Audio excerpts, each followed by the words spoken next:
Am I live? I think I'm live.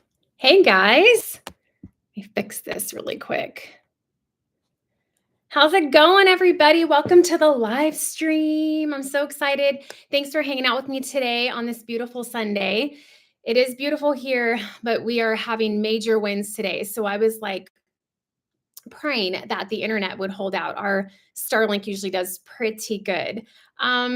I wanted to welcome you guys to the live stream. Welcome our channel members. You guys know we just started memberships on the channel. So thanks everybody for being here. And if you are so inclined, let me know in the live chat where you're signing in from. I see lots of people on here, California, Virginia, Boston, all over the place. It's good to see you guys. I'm really excited. I hope you guys brought a notebook and a pen, and everybody's welcome to join this live stream. I opened it up for everybody, but this live stream, as you guys know, is specifically talking about health. What is this doing? Hold on. Allow this whole thing. No. Okay. This live stream is specifically about health and wellness and my journey with Lyme disease and where I've, what I've done to get to this point in my recovery where I'm at. So we're not going to be talking about like homesteading, homeschool, life in Alaska, none of that stuff. That's not what this live stream is about. But you're welcome to stay and listen, even if you don't really care about Lyme disease or anything else. So before we start today, I want to give a couple disclaimers. The first one being, obviously, I am not a medical doctor. I'm not in the medical profession. I'm not giving medical advice. I'm not encouraging anybody to start or stop any kind of medications, supplements, protocols, anything like that. This is just me sharing my experience and what I've gone through the last 8 or 9 months on this journey of healing with you guys and how I got to where I'm at with my diagnosis and everything. So please don't hear me giving medical advice because that is not what's happening here. This is just my personal experience. And I'm sharing it with you guys today because I've gotten a ton of messages, emails, direct messages on Instagram with lots of questions. And I just wanted to kind of like be available to you guys to just have a chat about it. So what I'm going to do, I have a ton of information that I've prepared to talk to you guys about. I have notes so that I don't get off track. I have information here so I don't get off track, but also give you correct information because like I just said, I'm not a doctor. I'm not an expert in these things. And I want to make sure I give you the correct information. So if during the live you see me looking down, flipping through my notes, it's just my notes. The second disclaimer is Joe took the boys, gave them a little surprise today and took them out for like an outing this afternoon so that I could do the live stream here in peace and quiet with you guys. With that being said, I've got these two knuckleheads over here, Gunnar and Bradley, and they do not like it when Joe is gone. I'm actually surprised they're laying down right now. I did threaten them with this spray bottle though, so that might have something to do with it. They just are usually pacing when Joe's gone and they don't like it. But the problem is they will randomly hear things and bark. And it is, you guys have seen them on the videos, it is a bark that shakes the house. And so if that happens, I am very sorry, but I'm on dog duty today and we're keeping this spray bottle close by because if they hear something, they'll go into like attack mode and it's going to be extremely loud. So anyway, with that being said, let's jump right into what we're going to be talking about today. And the way I want to kind of structure this, I'm going to tell you guys a story. And then I'm going to go over, as I promised, all of the supplements and things that I've been taking and kind of what I've done on this recovery journey.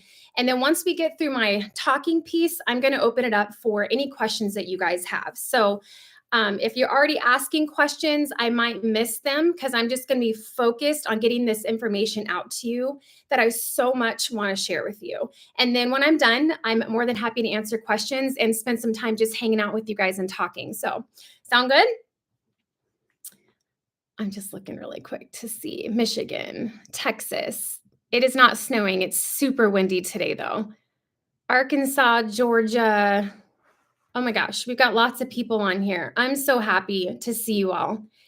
Hit the like button for me, guys, if you can. Let's jump right in. So most of you know my story if you've been a part of the channel for a while. And I'm going to not go off on rabbit trails as much as possible. I'm going to keep it like just short and concise. In 2020, I started experiencing some really weird random symptoms. And I have always been super healthy my entire life. Never had a broken bone, never had any serious ailment, nothing like that. And all of a sudden, I started getting these weird symptoms like dizziness. And I'm looking at my notes, major fatigue, joint pain, neck pain. I was getting severe headaches and migraines, heart palpitations, which are super scary. You can feel like your heart is just like fluttering out of your chest at a really irregular heartbeat, and it's kind of scary. Tingling and numbing of my extremities, fingers, toes, the left side of my head, my hips sometimes would go numb. Almost that feeling of like when your foot falls asleep and then it wakes back up and it's all tingly. I was experiencing that. Anxiety, panic attacks, depression. And I will tell you guys, those were some of the most debilitating symptoms that I experienced. They were things that I had never dealt with in my life. And you guys know that I come from a very dysfunctional childhood, a broken background, and I was in and out of foster care. And I have a lot of trauma, but I never had anxiety or depression or panic attacks or anything. I just seemed to deal with stress really well until now, until 2020. I started getting these weird symptoms, waking up in the middle of the night, just full blown panic attacks. You guys know the story. The first time I thought I was having a heart attack at 3 a.m. Joe rushed me to the ER. And of course, they were like, oh, there's nothing wrong with you. Some of you that have Lyme or other ailments, you may be able to relate. Are we not sick of going to the doctor and being told there's nothing wrong with you? It's all in your head. Bloating, diarrhea, stomach pain, and insomnia. And that's the other disclaimer I'll give really quick, is that I'm going to be really raw and open with you guys about symptoms, because it is what it is. Insomnia, I was just not sleeping at all, like literally staring at the wall for 3, 4, and 5 hours at a time, waking up exhausted the next day. One of my biggest symptoms was the stomach pain that I was having. And I've explained it to you guys many times, right in the center of my breastbone, right above my stomach, almost like where your esophagus would meet your stomach. For like 2 years straight, I had severe stomach pain and didn't know why. So those were some of the symptoms. This all just kind of came out of nowhere, started in 2020. We moved from Virginia to Alaska. And in the middle of that move, I'm dealing with all these symptoms and things, and trying to be a homeschool mom, a wife, a full-time YouTuber, and just trying to live my best life, just wondering, like in the background, like what in the heck is going on? So I pretty much went 4 years misdiagnosed, undiagnosed, and misdiagnosed. And some of the things that I was misdiagnosed with was anxiety and depression. Now, I said I had anxiety and depression, right? But not anxiety and depression without a cause. There's always a cause and a reason you have anxiety, depression, panic attacks, and things like that. They don't just happen for no reason. So, but the doctors didn't want to find the root cause. They just wanted to diagnose me with that. And then they wanted to put me on anxiety medication. Don't hear me say that you shouldn't take anxiety medication. I've been attacked in the comments before about this. I'm not saying that. I'm not a doctor. I don't know you and your situation. All I'm saying is it doesn't just happen for no reason. There are underlying causes that cause that. And I personally prefer to find the root cause versus just treating the symptom. I have friends, in fact, one that lives here in Alaska that has been on anxiety medication for over 20 years.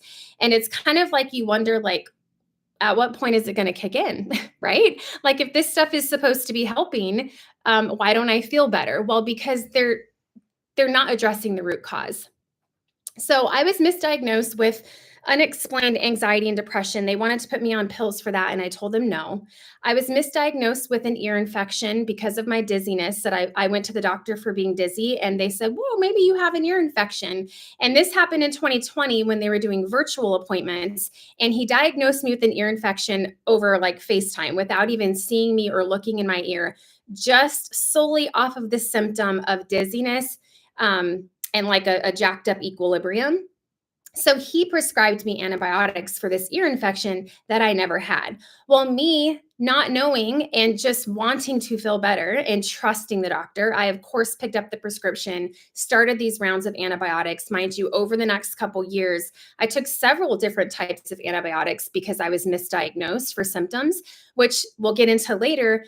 Antibiotics have a place, but antibiotics are also way too overused and they kill all the bad bacteria. That's why we use them, but they also kill the good bacteria, which you desperately need in order to fight everything else that's trying to get at us in the environment that we live in today. So I was also misdiagnosed with stomach ulcers and acid reflux, and they prescribed me proton pump inhibitors. And this was such a frustrating time in this journey, you guys, because I didn't have acid reflux symptoms, none of them. And I told the doctor that. We're in the office and he's like, "Well, do you have this? And do you have this? And what about this?" And I'm like, "No, I don't." Tell me you can hear me. Can you hear me?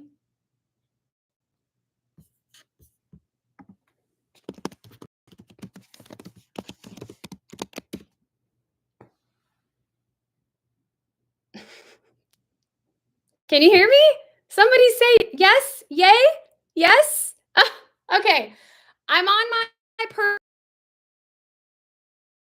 my phone. Okay. So I don't know how good the connection is. So y'all, it is what it is. That's probably why a lot of people don't do live streams from Alaska.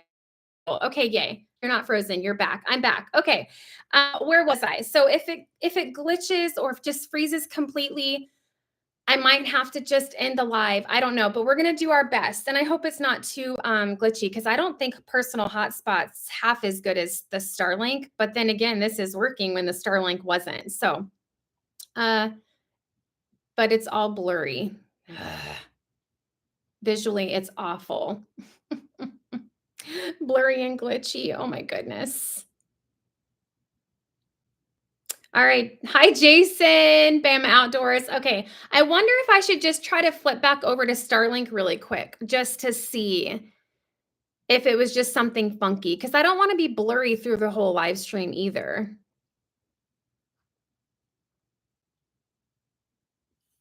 Okay. I'm getting so many. Keep going. You know, we can hear and see you.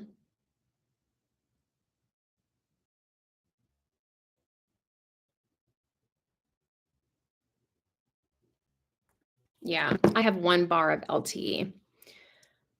I can live with blurry. It ain't too bad. Oh my goodness. Okay. Yeah, let me just try to switch over one time to Starlink and see if it's fixed. If not, we'll just hop back on hotspot and we'll just roll with it. And you guys can just listen to me like a podcast if it's too blurry. Okay, hold one. Let's see.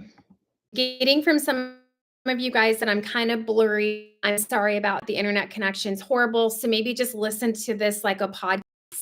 I'm going to keep going. So we were talking about being misdiagnosed for 4 years.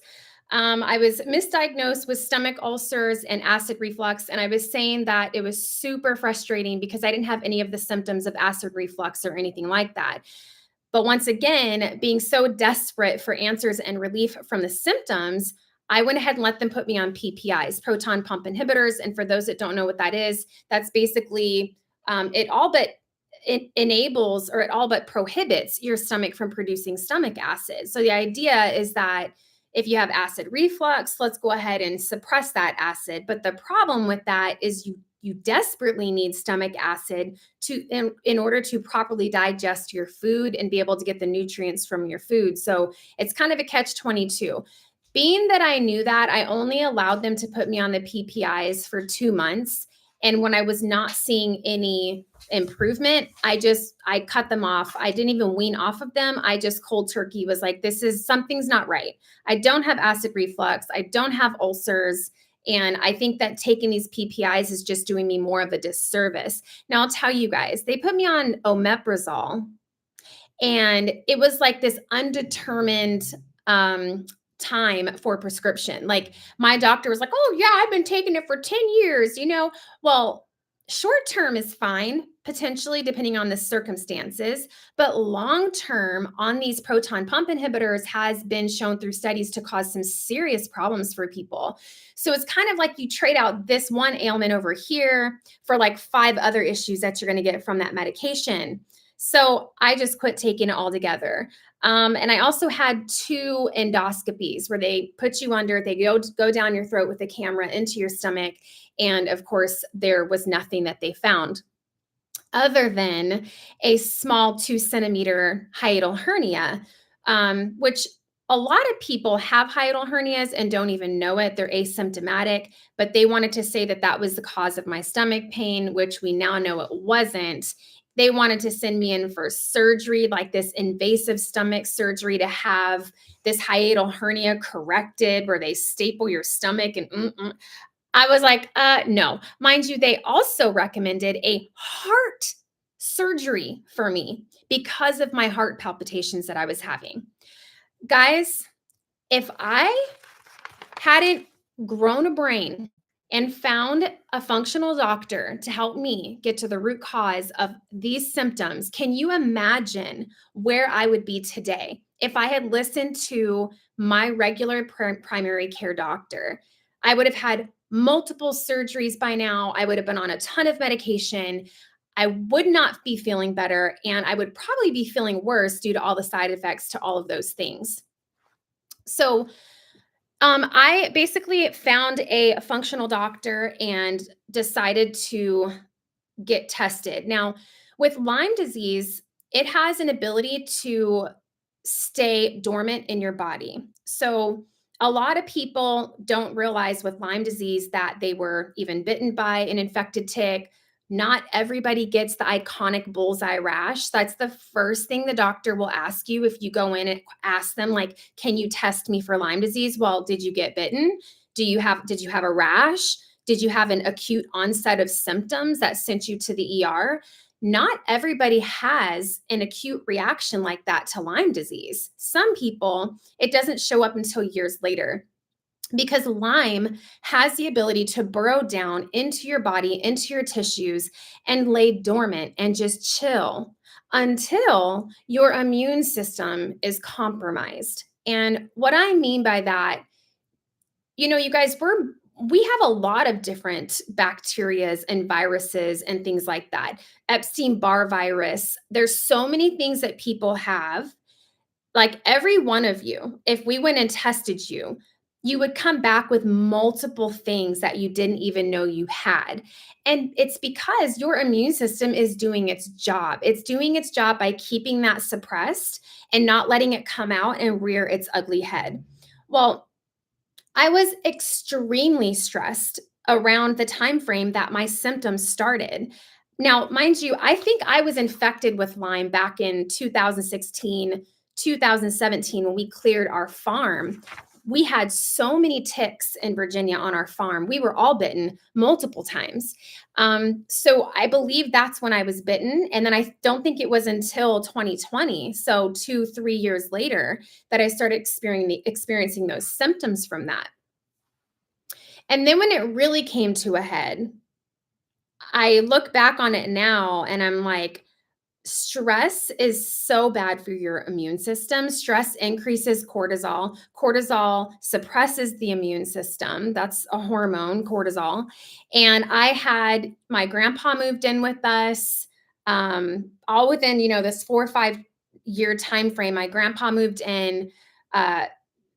Me and Joe were having some marital problems, which I've shared with you guys many times. Lexi turned 18 and moved out, and her and I had a falling out, which I've shared, and she's given me permission to share that. And she moved to California, and it was just devastating for me as a mama to lose my little girl. and not have any control over that. I had my breast implants removed. I had breast implants for 15 years, and it was either time to replace them or get them taken out.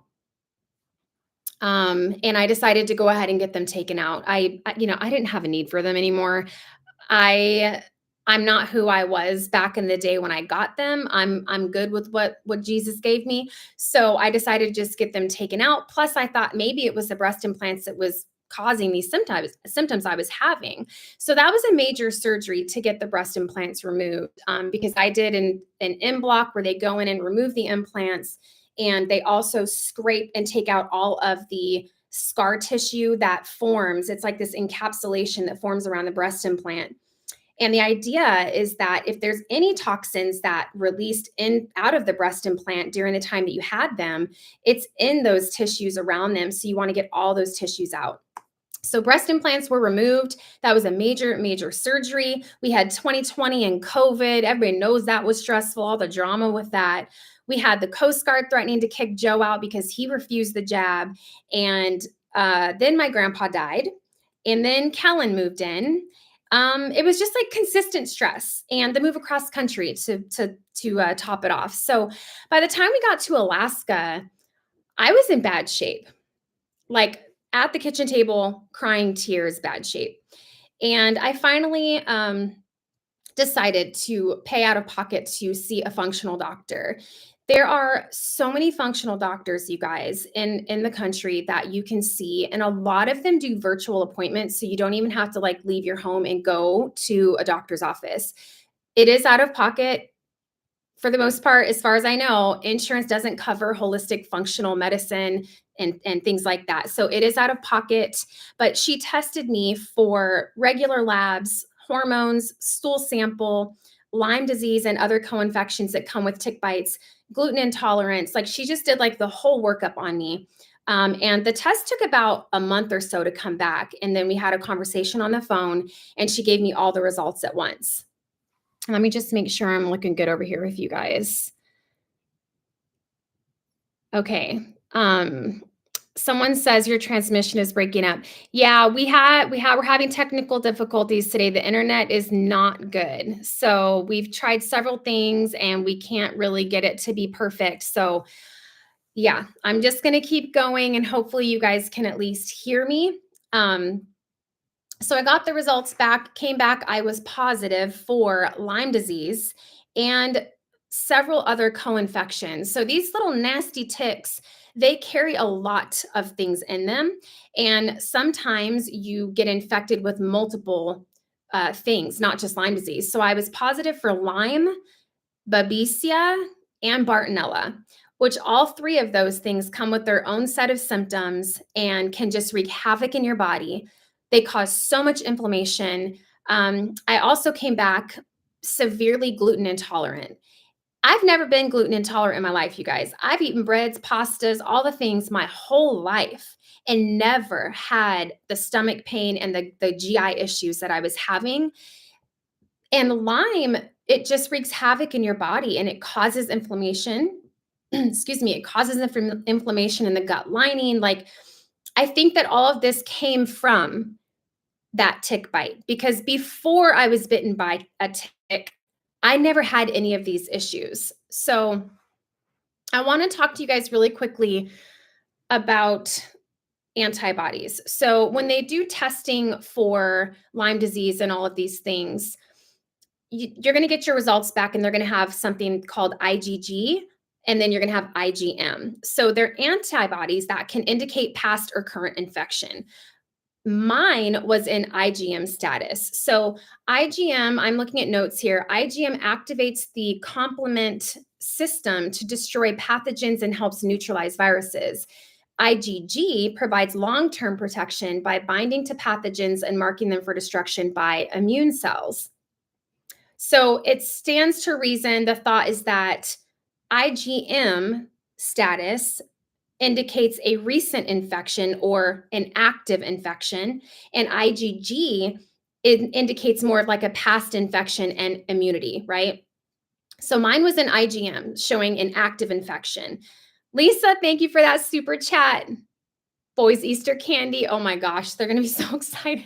Thank you. I'll make sure that they get it. I'll split it evenly between the two of them. Thank you. Yeah, so mine came back IgM. So I was dealing with an active infection of Lyme, Babesia, and Bartonella.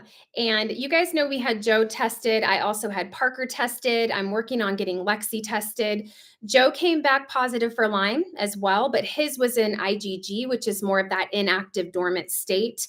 Parker's also came back positive for Lyme, but his was also in IgG, inactive, dormant state, whatever you want to call it. But I was the only one dealing with IgM, which is an active infection, and it matched my symptoms. I'm like, I was devastated. You guys, I've shared that video with you guys when I got my diagnosis, and I was devastated with these results because there are horrifying stories of people with Lyme disease and what it can do to you. And it affects everybody differently. I was just emailing one of you the other day, and her symptoms are a lot more significant than mine were. Mine were horrible, but hers are where she can't even get out of bed some days. So it affects everybody differently because we're all different people. Everybody's immune system is different. So let me see where I'm at here. So once I came back positive for these things, my functional doctor immediately put me on a protocol. Now, you can either do antibiotic protocol or you can do like the medicinal herbal protocol. And I've actually had some really funny comments before about this, people attacking me for using herbs instead of just going straight to antibiotics. And I just have to say, we put way too much faith into what is man-made and not enough faith into what is God-made. Can I get an amen? God gave us everything. You guys, our bodies are resilient. This whole, I'm sick, I don't feel good, that's just life, it's just part of getting older. No, it's not. We were not meant to feel this way. It's in the food that we're eating and the toxic environment that we're living in, the prescriptions they have us on that we may or may not really need to be on. God has given us everything that we need. And I prefer to try the natural route versus taking antibiotics and killing my gut microbiome the way I have done in the past. But with that being said, I was so desperate for relief of symptoms, and I was so scared that I had Lyme and Babesia and Bartonella and all these little things living up inside of me. I'm like, you know what? I'm going to take these results from my functional doctor and I'm going to go to my regular primary care doctor, the one that misdiagnosed me for up to 3 years, and I'm going to see what he says. So I did that. I went to my doctor. I shared that video with you guys too. And he literally, it was a 2-hour confrontation in his office. And I say confrontation because it was a confrontation. He belittled me and made me feel this big. He laughed at me when I told him I have results. I brought him the results and I'm like, I'm positive for Lyme disease. And it makes sense. I lived in Virginia for 8 years. We were overrun with ticks on our farm. I'm positive for Babesia. I'm positive for Bartonella. I have a gluten intolerance now. Laughed at me. No way you have Lyme. If you had Lyme, you wouldn't even have been able to walk in here. Did you get a bullseye rash? Do you remember seeing a bullseye rash? That was the first thing he told me. And I told him, you know what? Not everybody gets the bullseye rash. And I don't know the exact percentage. I should have looked that up. But if you go online, you can see, even on the CDC's website, they talk about there's a percentage of people that don't ever get a bullseye rash. They don't even know they were bitten by an infected tick. So that's how that conversation went. He would not give me antibiotics based on the results from my functional doctor. He demanded that I retake all the testing through LabCorp, which is who he uses. I get it. He doesn't want to, prescribe or act on someone else's testing. Fine. So my functional doctor used Viber Labs. My primary doctor used LabCorp. Now, back when this all happened last year, another thing I was attacked for by some people in the comment section was the fact that when my results came back from LabCorp, from my regular doctor, they came back negative. Well, let me rephrase that. First of all, he didn't test for Bartonella, Babesia, or gluten intolerance. He only tested me for Lyme. And I came back with IgG, which is indicative of a immunity antibody, right? So like a past infection, you get sick, your body builds up immunity so that if you get sick with it again in the future, your body can fight it off. So he laughed at me. He said, "You don't have Lyme disease. You definitely got bitten by an infected tick at some point because you have antibodies for Lyme, but you're not fighting an active infection of Lyme disease." Now, I want to read something to you guys because I want to explain something to you. A lot of you reach out to me and you tell me, "I'm going to go get tested for Lyme. Thank you so much. I'm going to go talk to my doctor and I'm going to get a test for Lyme." Guys, testing matters. And specifically with Lyme, there's this funky, wonky thing going on where people are throwing false negatives. And I want to explain to you why so that you're educated and can act accordingly to this. So, Vibrant Labs and LabCorp, different lab companies test differently. They have different sensitivities. Some test for certain things that other ones don't. So there's a reason why sometimes your labs will come back differently from one lab versus the other. But I want to encourage you guys, any of you that have Lyme, and actually not just Lyme. This book talks about Rocky Mountain spotted fever, Bartonella, Babesia, all kinds of Epstein-Barr virus, all the things. It's written by Dr. Rawls. He had Lyme disease. And this whole book, it is an amazing book that he wrote about Lyme, how to get through it, all the things. This section is specifically about Lyme testing, okay? So listen and you'll understand the problem I was running into with the two different results from these two different labs, which is why my regular doctor would not help me, even though my functional doctor was over here screaming, "You have active Lyme and you need to get on a protocol ASAP." It says the one test that people often turn to in hopes of changing that situation is the test for Lyme disease. A positive test means you have a real diagnosis, finally, and a potential cure. Hope is often pinned on that test being positive. Most doctors, however, will not routinely order a test for Lyme disease unless you report a tick bite. Considering that most people with chronic Lyme disease don't remember a tick bite, it's usually not part of the initial evaluation unless you happen to ask for it. Sooner or later, however, Lyme disease will come up as a possibility. When it does, your doctor will order the screening test for Lyme disease called the ELISA test, ELISA. If you've been sick for a while, this test may well be negative, even if you do have Lyme disease. With a negative test, your provider may refuse to go any further, which is what happened to me, in which case you'll probably end up searching for another provider, which is what I did. If your medical provider happens to be a bit savvier, he or she will also order a Western blot test. The standard, this is a part I really want you guys to hear. The standard Western blot for Lyme that is run by many conventional labs, however, is missing several key bands. They were excluded years ago when a vaccine that ultimately didn't work but was developed for Lyme, but the bands were never put back in the test. So correct results are about 50-50 at best. So did you guys catch that? These standardized testings that they're using, like LabCorp and things like that, they are missing certain bands for Lyme disease because years ago, I don't know what year, you can look it up, they developed the vaccine Lyme disease. So naturally, those bands have to be removed from testing, or else anybody that was vaccinated for Lyme would test positive for Lyme. Well, when the vaccine failed, they never put the bands back in the testing. So if that's the testing that you're taking, you're going to come back negative, even if you do in fact have Lyme disease. Crazy, right? It's like, it's just insane. So that's what happened to me. And I thought, you know what? I'm just going to go with the functional doctor because so far everything she's told me makes sense. So she immediately put me on a medicinal herbal protocol to start fighting the Lyme, the Babesia, and the Bartonella.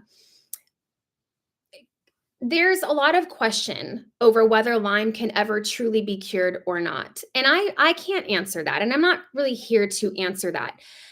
There are people that have gotten treatment and then got tested and then it shows that it's gone. But there are also people that have gotten treatment, their symptoms got better, and then later on it was found that they still had the spirochete, the Lyme, in their body. And that plays into the whole fact that it can lay dormant and nobody, it goes undetected, and it creates a biofilm around itself, a protective casing that makes it undetectable and makes it to where antibiotics and sometimes herbals have a hard time penetrating and eradicating it. So it's a smart little thing, and it can lay dormant for a long time. So I want to share with you guys the original herbal protocol that she put me on. I'm still on it today. I started this last year. I think it was 2024. June? No, I officially started it in July. I got my results in June. Before I go into the supplements I'm taking for Lyme, let me just make sure you guys can still hear me. Hi, Lisa. Hi, guys. If you're new and you jumped on late, I told everybody in the beginning, I'm just going to like talk because I have a lot of stuff I wanted to cover. And then when I'm done, I'm going to open it up for questions and conversation. So if I'm not answering any questions, that's why, because I'll just like forget where I was.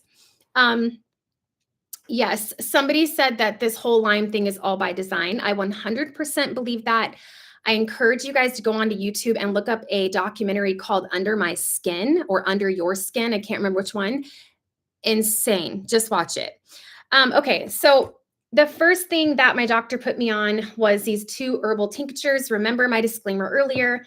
I'm not telling anybody to take anything. I'm not a doctor, not prescribing. I'm just sharing the products that I've been using the last 8 or 9 months to get where I'm in. And you guys, I am like 99.9% better. I'm not going to cry. I just got super emotional. I am so much better.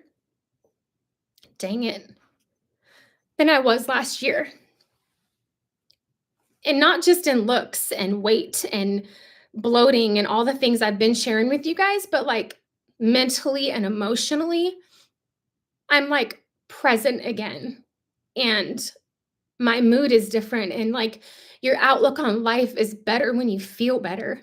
And I always say it's all fun and games until you don't feel good and something happens, whether it's a cancer diagnosis or whatever it may be, and your world comes crashing in around you, and you would almost do anything to get better, right? You would almost do anything to feel better and to feel normal again.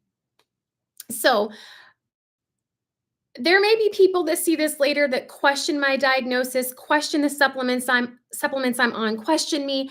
And to that I say, I really don't care, because this is what happened. This is what I did about it. And this is how I feel now. And it is anecdotal evidence that this is true, that I have these things that came back on my labs with Vibrant.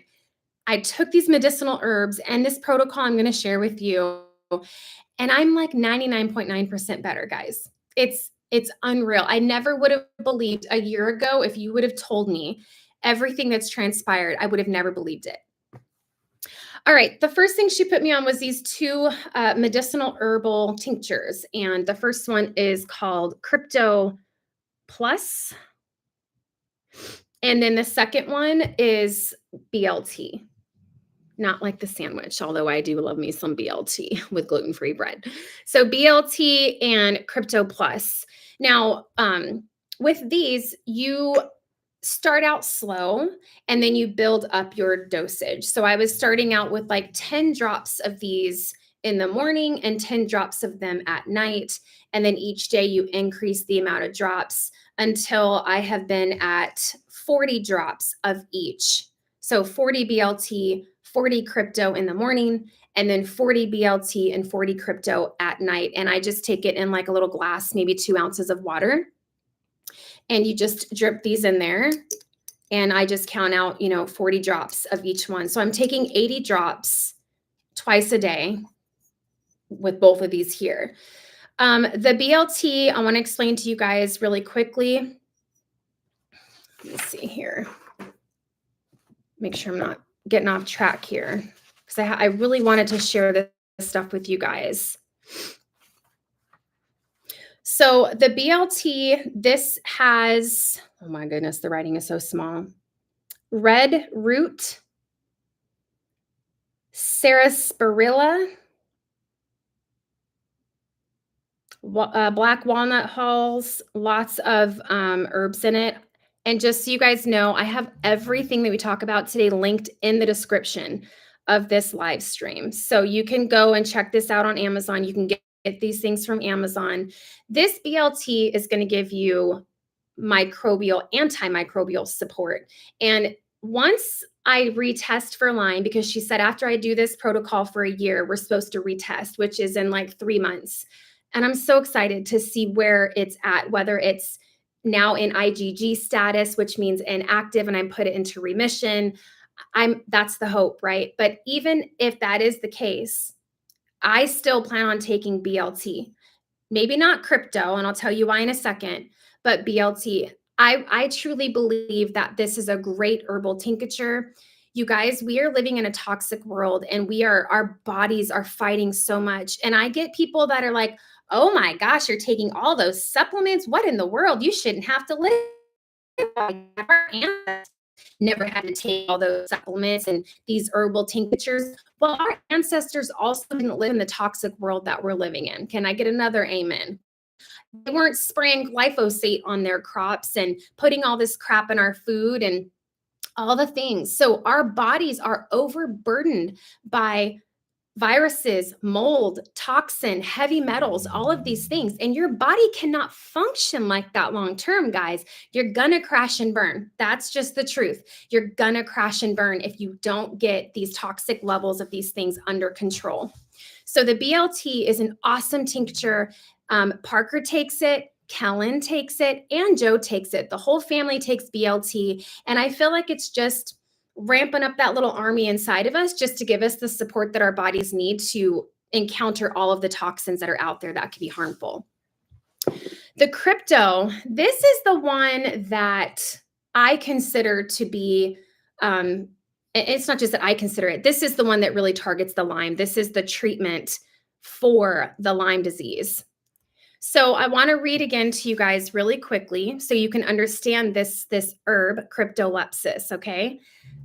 Antibiotics are fine, but there are also some amazing herbal medicines that you can use to target issues that you have. And cryptolepis has been one it's proven to be effective against Lyme.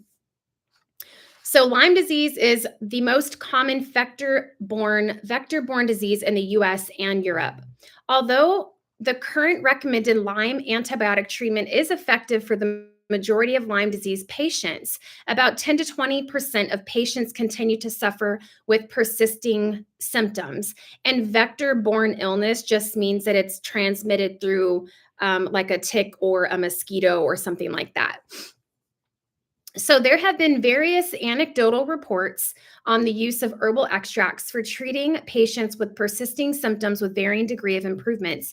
However, it's unclear whether the effect of the herb products is due to their direct antimicrobial activity or their effect on the host immune system.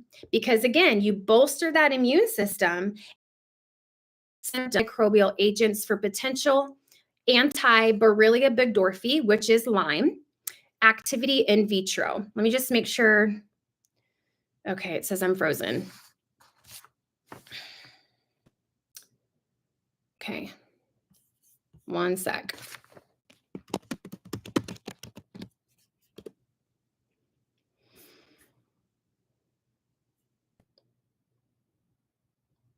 Yeah, can you hear me? You're back. Clear. Okay, good. Okay. Oh, the internet. I'm gonna have a phone call with Elon Musk about this. Okay, guys, let's keep going. So we were talking about 12 commonly used botanical medicines that they tested for effectiveness against Lyme. Among them, 7 natural product extracts were found to have good activity against the stationary, I'm just going to say Lyme instead of the scientific name, culture compared to the control antibiotics, doxycycline, and I'm going to butcher this, cefuroxime. Those are antibiotics. These active botanicals, so these are the ones that were shown in this study to be effective against Lyme disease, actually in vitro eradicating the spirochete, eradicating the Lyme. One of them was cryptolepsis, which is this herbal here, black walnut, Japanese knotweed, sweet wormwood, cat's claw, and Chinese skullcap. So all of those were shown to be able to have positive effects against Lyme disease. It says the top 2, one of which was cryptolepsis, the other herb, polygonum, I can't say the word, but I'm not going to worry about it because that's not the one I'm on, showed strong activity against both growing Lyme and non-growing stationary Lyme.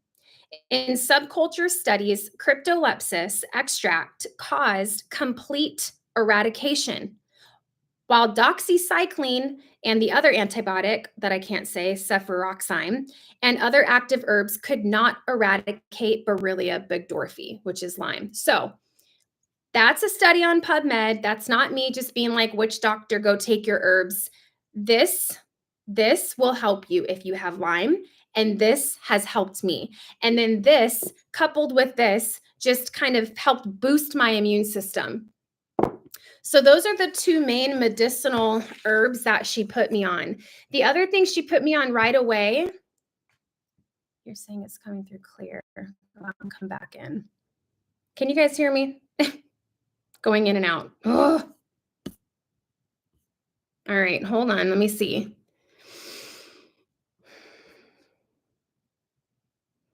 Rhonda, you say you can see me clearly and other people are saying they can't. Oh my goodness. All right. It's fine. Clear. Can hear you. Okay. The other thing that she put me on with the herbals that I just talked about is something called biocidin. I'm backwards with the camera here. Biocidin remove. And this is another, these are herbs. This is not prescription. Nothing I'm showing you today is a prescription medication. It's all natural stuff.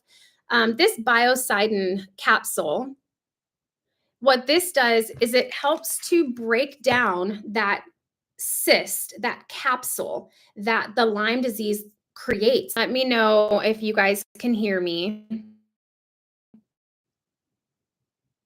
I know that the picture is not good on hotspot. You guys said it's blurry, but you could hear me. So now I can see and hear you. I would rather hear you and be fuzzy. Can hear you now. Okay, guys, let's go forward with hotspot for a little bit. And I'm very sorry if some of you can't see me. It depends on everybody else's internet connection too, it seems, because some of you were saying I'm clear and some of you here but fuzzy. Okay, we'll do the hotspot for a minute and then we'll hop back over to Starlink and see, because it looked like Starlink was working there for a good minute and it went out. So all right, so we talked about the biocidin. I don't know if you guys got that or if I glitched out. This is basically another herbal that helps to break that biofilm, that cyst that the Lyme creates, to where treatment is not effective because it can't penetrate it. So this helps to break that biofilm. And I'll have all this stuff linked for you guys in the video description. The other one that she put me on was this called Mega Spore Biotic. This is the first all spore antioxidant producing probiotic supplement. You guys know probiotics are beneficial microorganisms that live in your gut that help you have a strong immune system and help you fight off viruses, bacterias, and all the things. So a lot of times when our bodies are overburdened with these toxic things, our gut takes a hit. And so she put me on these to kind of boost my immune system and my gut microbiome so that I can fight off the Lyme and all of the co-infections that I was experiencing. Let's see, make sure I didn't forget anything. I did go completely 100% gluten-free as of June 13th last year, 2024. I have not had an ounce of gluten that I know of. And there are some mumblings about the fact that people that are saying they're gluten intolerant aren't really gluten intolerant. It's really that they're having a second. See if that helps. How frustrating. Let me know. It seems like on hotspot, you can at least hear me. And when I switch to Starlink, completely frozen. Let me know if you can hear me.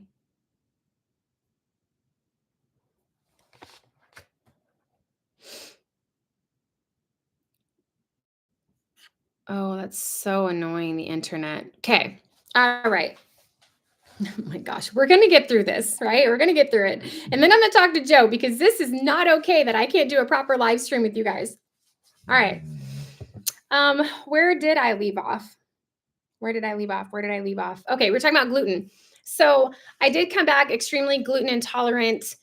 There is mumblings about the fact that people that are gluten intolerant aren't really gluten intolerant. They're really just having more of a reaction to our gluten because the way that our food is processed and made nowadays, whether it be pesticides, herbicides, genetically modified, things like that.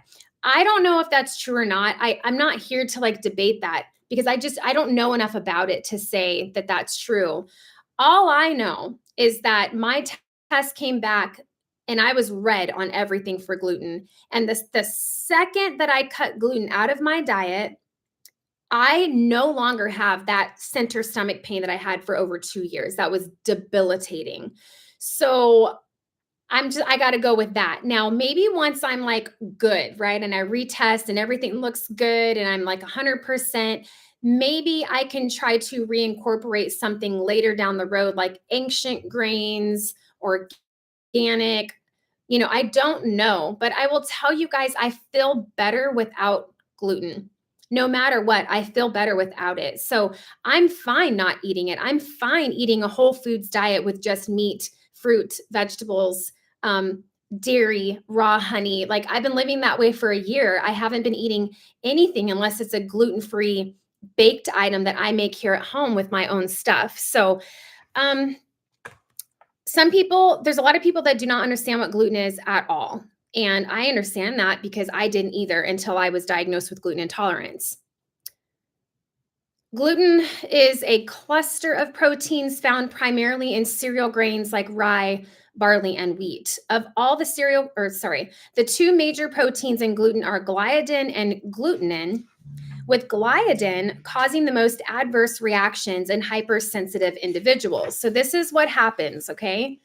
You can get tested for this. It's done through a blood test that detects IgE antibodies that develop in an individual that is sensitive to foods or products containing gluten. So you can be tested for this. And if you're gluten intolerant and you're eating gluten and if you're having pain in your stomach, bloating, diarrhea, gas, cramping, anything like that, it could be that you have a gluten intolerance.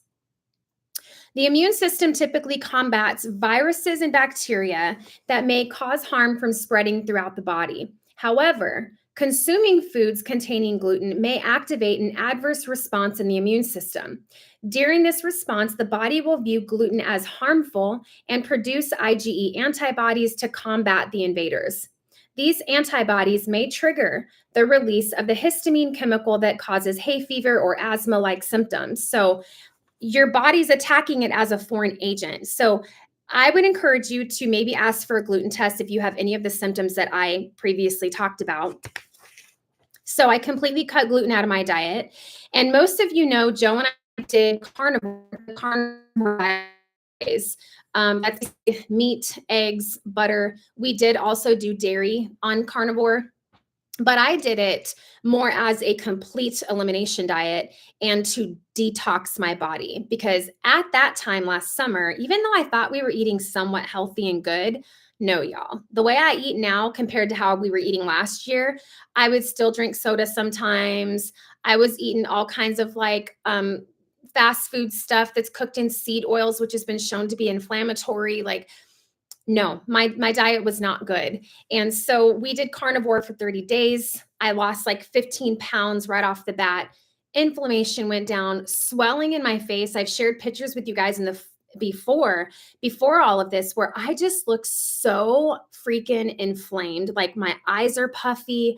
I looked 4 months pregnant. I was so bloated.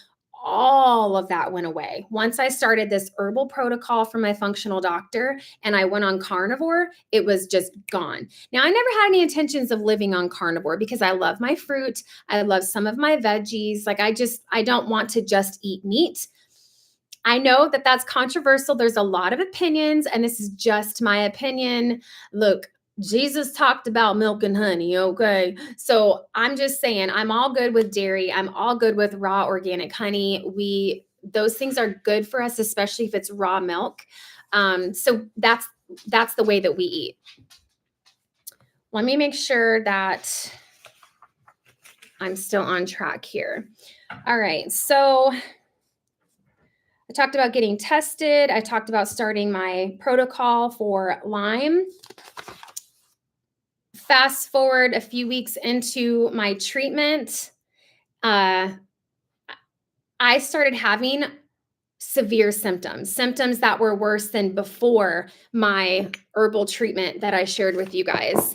And doing some research, that is because I was experiencing reactions, or some people call it herxing. When you're detoxing off of anything, whether it's mold, heavy metals, Lyme disease, anything like that, you can experience herxing. So let me read to you what that is. It's a phenomenon where patients experience a temporary worsening of symptoms after starting antibiotic treatment or herbal treatment, often seen in spirochete infections like Lyme disease or syphilis, due to the release of toxins as bacteria die off. So, ew, right? When these little nasty things start dying inside of you, they're not happy. They don't like it. So they start releasing these mycotoxins inside your body. And your body is like, whoa, bring out the soldiers. We got to fight these things. And you start having this. Not everybody experiences herxing. Joe has not had this issue, and he's on herbal protocol too for his Rocky Mountain spotted fever. I, on the other hand, y'all, the struggle was real. I dealt with herxing for probably the first 3 or 4 months of treatment, and I didn't know what it was. And then I started doing research, and then I learned about this phenomenon called herxing. So I may butcher this. The Jerisch-Herxheimer reaction, also known as herxing or the Herxheimer reaction, is a transient systematic reaction that can occur within 24 hours of starting antibiotic treatment for spirochete infections. Antibiotics or herbals kill spirochetes faster than the body can eliminate them, leading to a buildup of dead bacteria and the release of toxins into the bloodstream.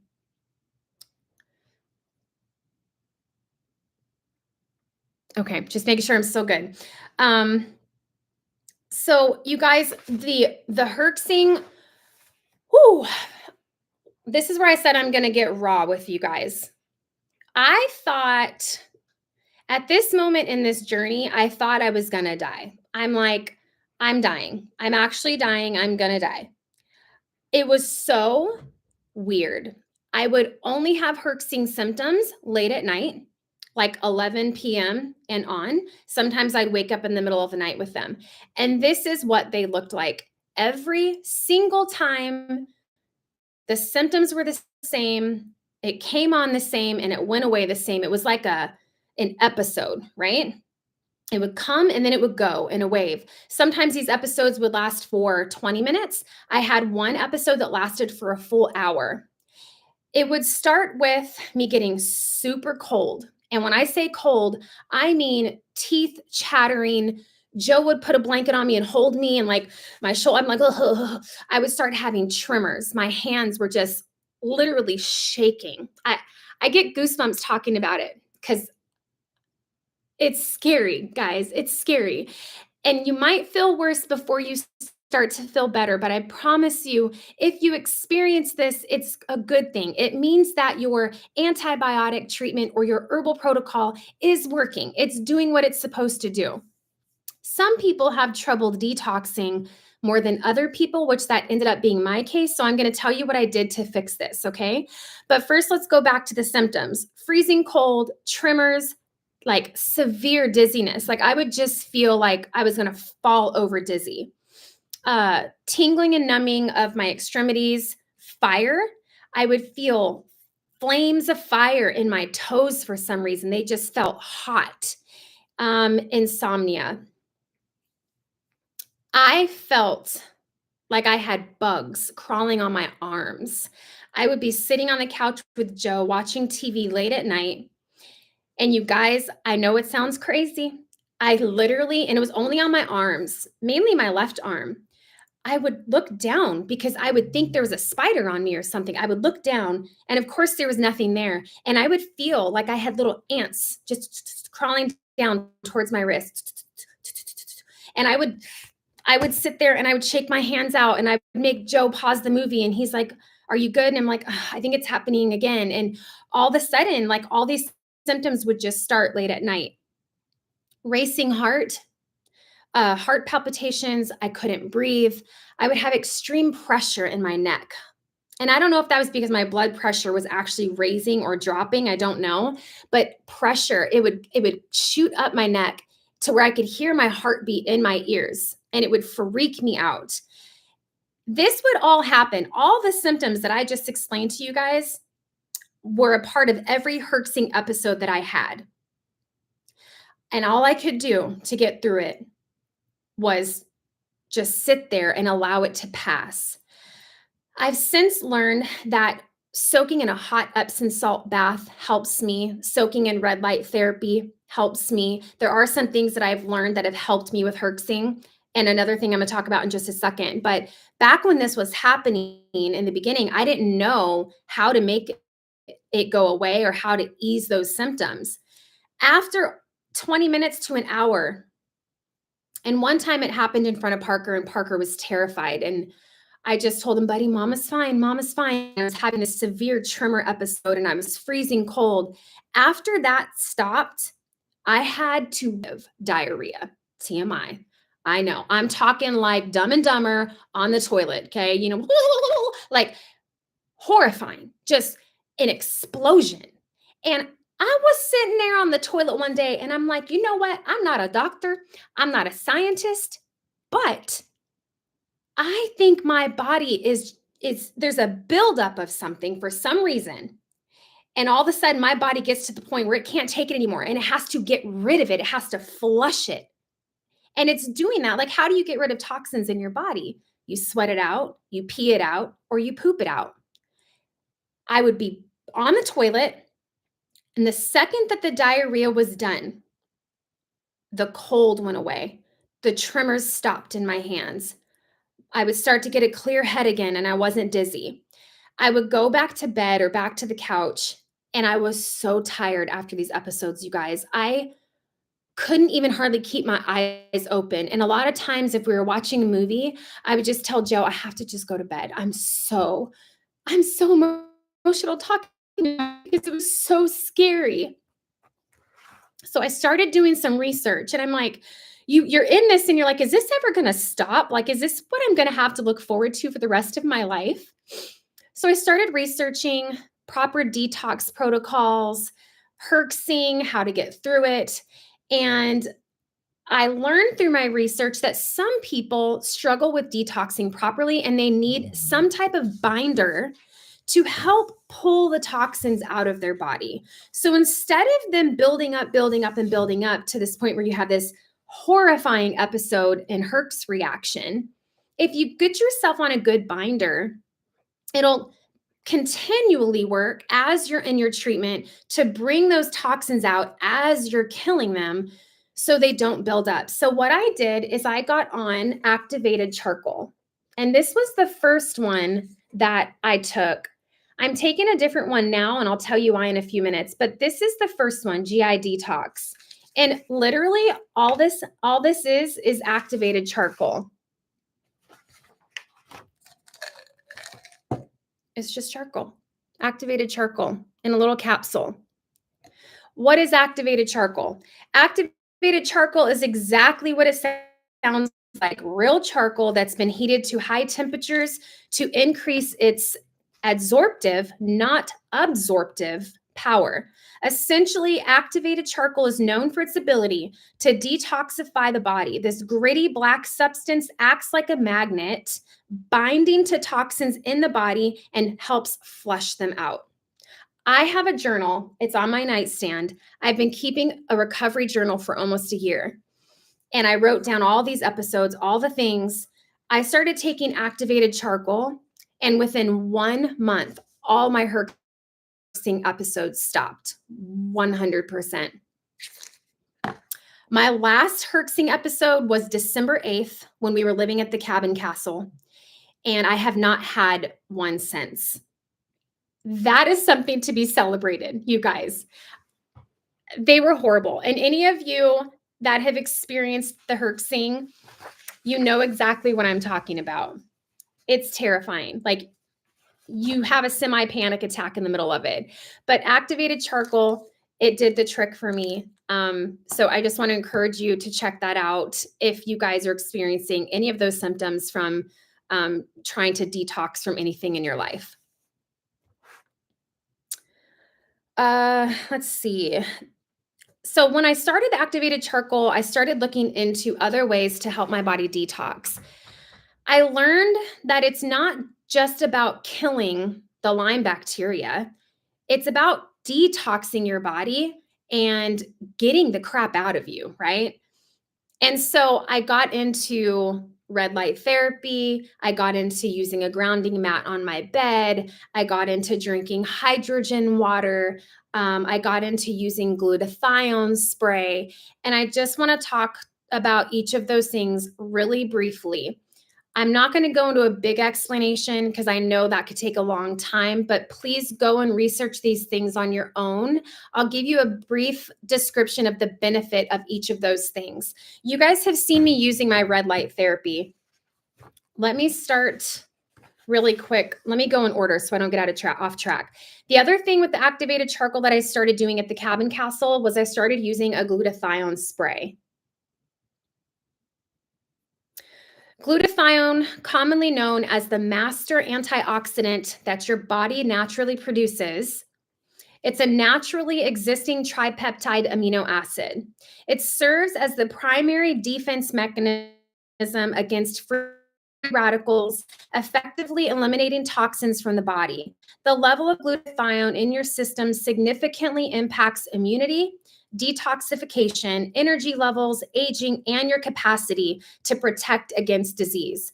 So our bodies naturally produce glutathione, but for those of us that are dealing with toxic levels of things, whether it's mold toxicity, heavy metals, Lyme, anything like that, your body can become very overwhelmed by that.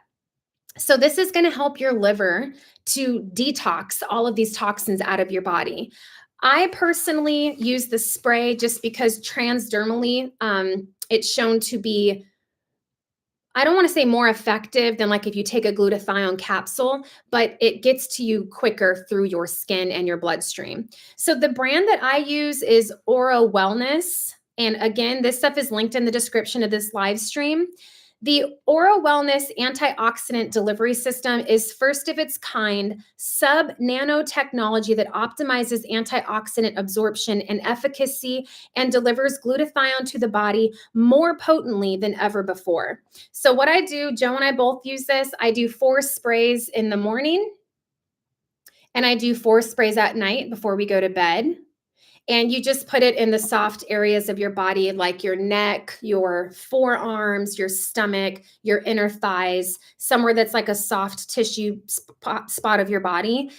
Just 4 sprays in the morning, 4 at night. It is a little sticky at first, but if you just continue rubbing it lightly, it eventually soaks all in within like 45 seconds. It only takes 45 seconds for this to get into your bloodstream. So it's pretty amazing stuff. These are huge for detoxing, okay? The glutathione has been my best friend. All right, the other thing was my grounding mat. I shared a video with you guys a while back. I'm just gonna read to you a little snippet and then we're gonna move on to the next thing. I do have the grounding mat that Joe and I use. I bought it for our bed. We have a king size bed, but you can get the size that you need. It goes right on your bed and plugs into the grounding port in your electrical outlet in your house. Grounding mats create a direct electrical connection between your body and the earth, allowing for the transfer of electrons from the earth into your body.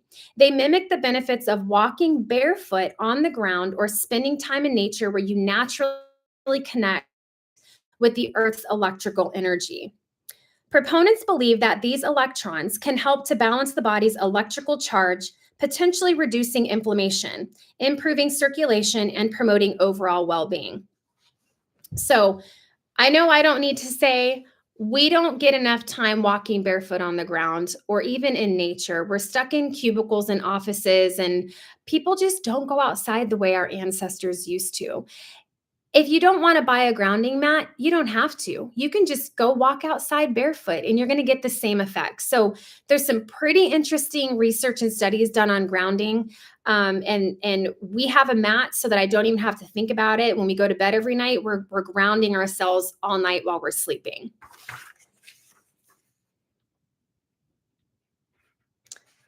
Thanks, guys.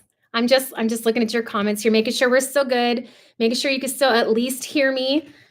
The next thing I started doing was sauna. I shared this, I think, on Instagram briefly, and I should probably share more of this on the channel. I bought a steam sauna from Amazon. I would prefer a dry sauna just because the temperatures can get higher, which can help you detox more effectively.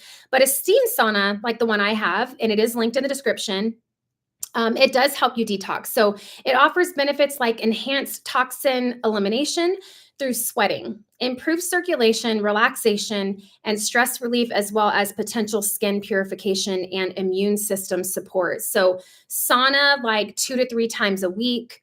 I sleep on a grounding mat every single night. And I also do what we're going to talk about next, red light therapy. I do at least 3 times a week because I work out in red light therapy. Red light therapy involving specific wavelengths of light offers potential benefits like promoting skin rejuvenation, reducing signs of aging, improving wound healing, and potentially enhancing cognitive function and mental well-being. The lights that I have on Amazon, I linked them for you guys. You've seen them in a lot of my videos. I have this one. This is just a lamp. I really like this little guy because it's just so easy to clip on in the bathroom when you're taking a bath or working out or whatever. So this is one of them. And then the other one I have is a little red light panel. There are so many options that you guys can choose from for red lights. It doesn't have to be expensive. This one, it's 45 watts red light therapy, deep red 660 nanometer and near infrared 850 nanometer LED light therapy combo. So I use both of these. I know some people have some really nice ones out there. I just, just got the basics and it works. So red light is another great way to help your body recover. Let me just see where my notes. Okay, so moving on from there, I want to talk really quick about mold. As I was going through Lyme recovery, as I am going through it, I've done a lot of research and found a lot of things that talk about mold toxicity. And you guys, we're living in a toxic world. A lot of us are living in environments and working environments with mold, and we don't even know it. You guys might remember a video of us in the apartment before we moved to Virginia. We found out that we had been living in a mold-infested apartment for 9 months, and we didn't even know it because it was like back in our master bedroom and closet, hiding in areas that we couldn't see. So I decided to go ahead and get tested for mold toxicity. I figured if I'm going to fight the Lyme, I might as well fight the mold too if I have mold toxicity, because the symptoms are very similar. It's an autoimmune response. It's something that is not supposed to be in your body, and your body's going to fight it and attack it. That's going to cause inflammation, and that's going to cause you to not feel good and have symptoms. So I got tested in March. This is just recent that I got tested. It's a urine sample that you give. The kit can come right to your house. You send it in and you get the results back in a couple weeks. Well, my results were actually pretty decent. My functional doctor said she's seen a lot worse. However, I did come back positive for one strain of mold, and it came back positive for gliotoxin. So the normal range of this mold is less than 200. Mine is 526. So really quick, this type of mold that I have in my body, it says gliotoxin has been shown to suppress the activity of macrophages against identification, ingestion, and destruction of pathogens. So it's an immune suppression. So that's a big problem, especially when you have Lyme disease. You don't want your immune system suppressed at all. It has also been demonstrated to have neurotoxic, nephrotoxic, and oxidative stress impact. So it's very likely that the mold in the apartment flared my Lyme disease and caused my Lyme to come out of its dormancy and wreak havoc the way that it has the last few years. But I do have mold toxicity. So my functional doctor put me on a mold protocol. I'm supposed to be on this for 6 months, and then we're going to retest and see if we got the levels down to where they should be. I'm going to share the 2 supplements that I'm on for the mold. Again, you can get these on Amazon. The first one is called Toxin Pull. Again, these are all herbals. And the next one is Myco Pull. So these kind of go together. They go hand in hand. And the reason why, remember earlier in the live stream, I said when I started charcoal, activated charcoal, I don't do this one anymore. It's because I now am on this one. This also has activated charcoal in it. So I don't need to take both of these. I don't need 2 of them.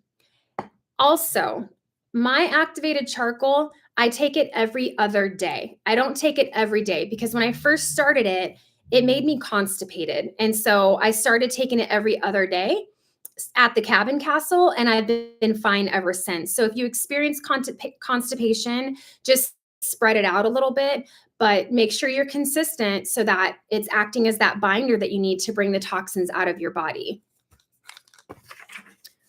So, the toxin pool, it includes both systemic and GI tract binders, binds to supports essential detoxification organs and pathways. It's an herbal blend that supports liver and kidney function, and it supports bile flow for healthy toxin removal.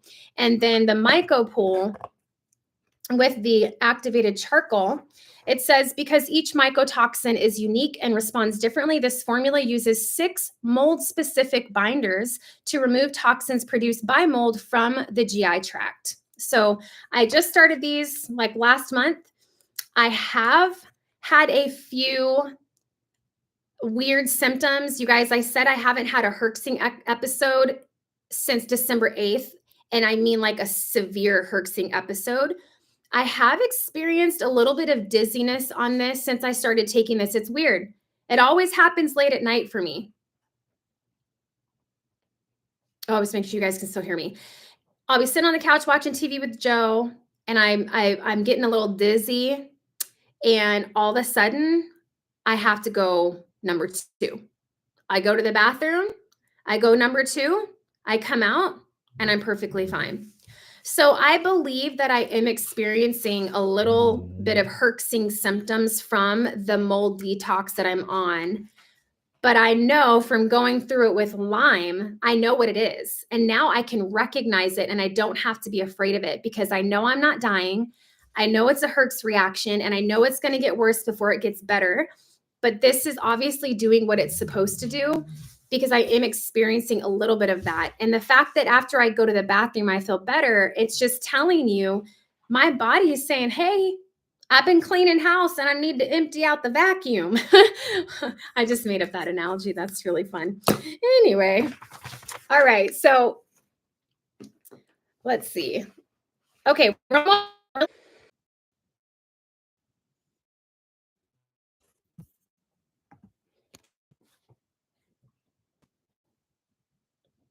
Oh, thanks, Nicole. She said it's worth the wait, Tina. All right. Can you guys hear me? I know I'm a little fuzzy on hotspot. Okay. Okay. I'm back. I might be blurry, but I hope you can hear me. So one of the other things I've been doing for about 6 months is drinking hydrogen water. There's a lot of companies that sell these hydrogen bottles. You can also buy hydrogen tablets to put in your water if you don't want to pay for the bottle, because they're a little expensive. This one was like $99. I do have this linked in my video description. You just push a button and it puts the hydrogen into your water, and I'll read to you the benefits. So potential benefits include acting as an antioxidant, reducing inflammation, improving athletic performance, and potentially mitigating oxidative stress and related conditions. So there's over 1,400 studies about hydrogen water. Once it's done, it'll beep, and then you just drink it like regular water. It's a glass bottle, and I drink hydrogen water all day long. The other thing that I've been doing, you guys know I shared this on my last video. I started taking AG omega-3s. These are fish oil. They are sustainably sourced from wild-caught anchovies. And omegas are super important, guys, omega-3s for brain and heart health. So I started taking 3 of these fish oil pills every day. Joe takes them too. They're just gel caps. They go down nice and easy. I also take magnesium glycinate. I take 400 milligrams of magnesium glycinate every day. This really helps me sleep better. In the beginning of my Lyme recovery journey, this really helped me with those feelings of anxiety and panic that I was having. And I highly recommend magnesium glycinate. Of course, I'm not saying anybody should take anything. I'm just saying do your research. And if you agree with me, then this is something that I do as well. I do 400 milligrams of that. I also do vitamin D3 plus K2 every day.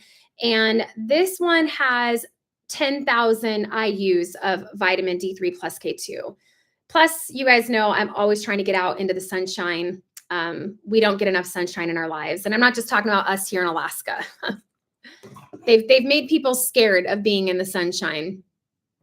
The other thing I do is I started taking Perfect Amino.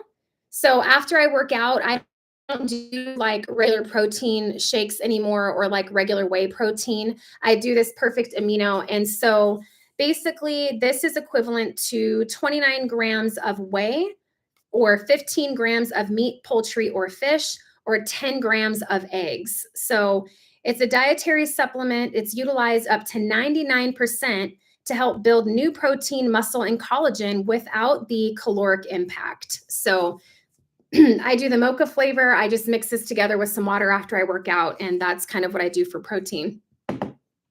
The other thing is creatine. I started taking Thorne creatine, and there's a little bit of hype about creatine. Yeah, see the water bottle just beeped. It's ready to be drank.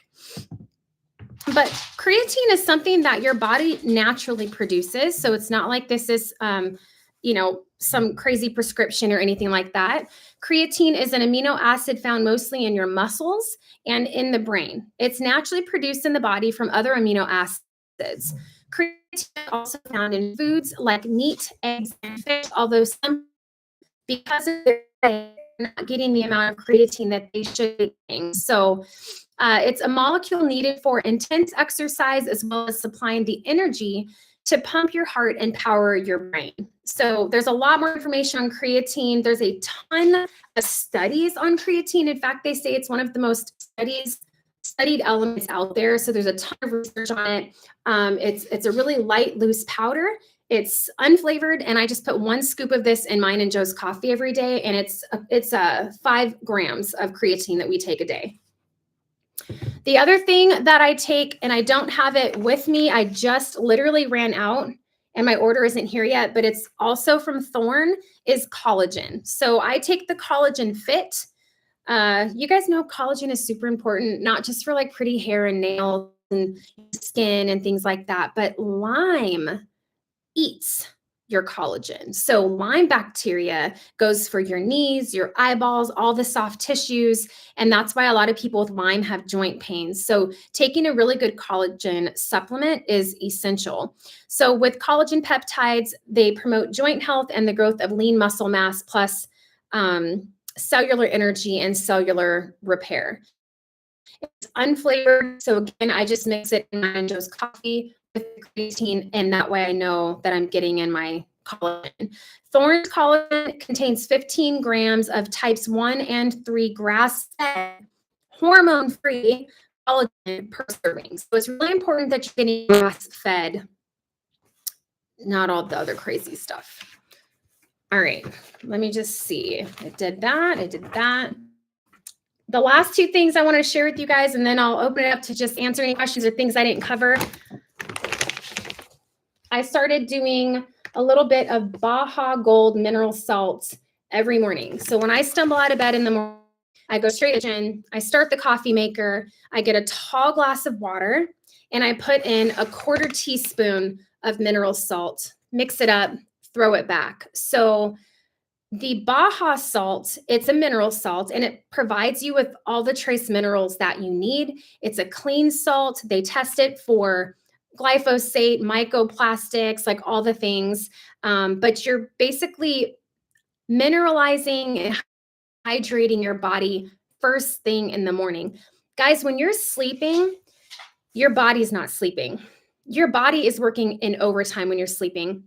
That's when it recovers and does all the things. And so when we wake up in the morning, our bodies are naturally dehydrated. So it's really important. And it was kind of a switch for me because I used to go straight for the coffee first thing in the morning my whole life. Now I drink an entire glass with a 1/4 teaspoon of mineral salt of water every morning before I let myself have a cup of coffee. So you're just mineralizing. Like, let's say you don't get all the minerals you need every day in your diet, or you have a stressful day coming up, you're going to be busy. You can feel good knowing that you're getting the minerals that your body needs to function properly. And the last thing I was going to share with you guys, I won't go too much into this because I think this might actually be another live stream because there's a lot to unpack with it. So I'm just going to talk about it really briefly. I did genetic testing for Joe and I came back positive for the gene mutation MTRR and MTHFR. So there are companies out there you can get tested to see if you have any gene breaks from either mom or dad or both. And some of these gene mutations, you guys, can make your lives hell. The MTRR gene mutation, it affects conversion of B12.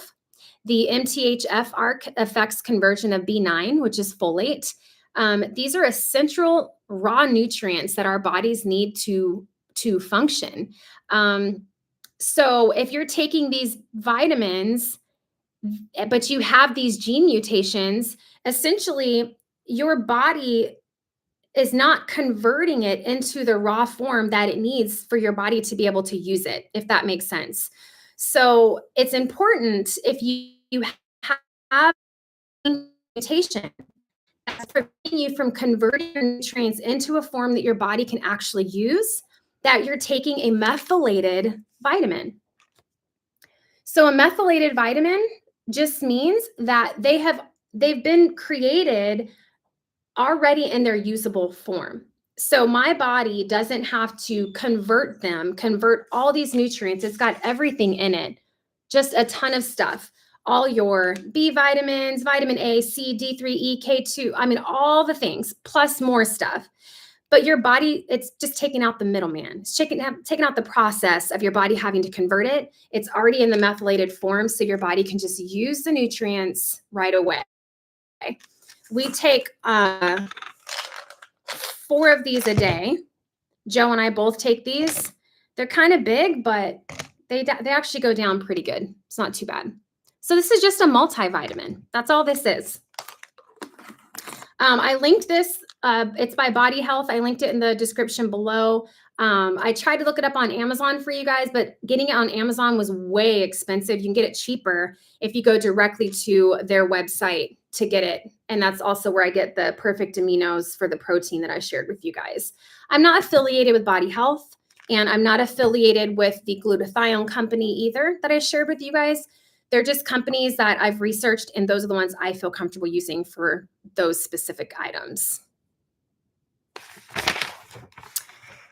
That's pretty much all I wanted to share with you guys. I am retesting for Lyme in 3 months. It'll be a year that I've been on my protocol. I retest for the mold after being on that protocol for 6 months. And then the idea is to wean off of some of these supplements that I don't really need anymore, right? But also maintaining some of these herbals that will help my immune system stay strong. And whole foods diet, working out regularly, prioritizing sleep, drinking a ton of water, and striving for a stress-free life, which is funny, right? That's a hard one. But stress is a real problem, guys. It can jack you up and it can suppress your immune system. And then all kinds of bad things can happen. So I'm no longer recommending a specific functional doctor just because I feel like that's a really personal decision. And I don't want to like persuade people in any one direction as a YouTuber, as a creator when it comes to that. Like that's a doctor. Like I think that you should do your own research on that. You can Google functional doctors in your area, and it's going to be out of pocket. Insurance isn't going to cover it, but they can help you get on the right path with getting the right testing based on your symptoms to see what's wrong with you. You can also go online to like walk-in lab, and they do testing. You can order your testing online, and they put in the order for you to go to LabCorp or whatever to get tested for like gluten intolerance. They even have Lyme testing on there. But I want to caution you. We talked about Lyme testing and the issues with the testing. If you come back negative, or you come back with Lyme but in IgG status, which means inactive, basically, a past infection, don't take that as gospel. Maybe you need to try a different lab like Vibrant, which is who my functional doctor used. And even the CDC says that the testing shouldn't be taken at face value. The practitioner should also be considering the symptoms. So just keep that in mind. Oh, hi, Marilyn. Marilyn popped on.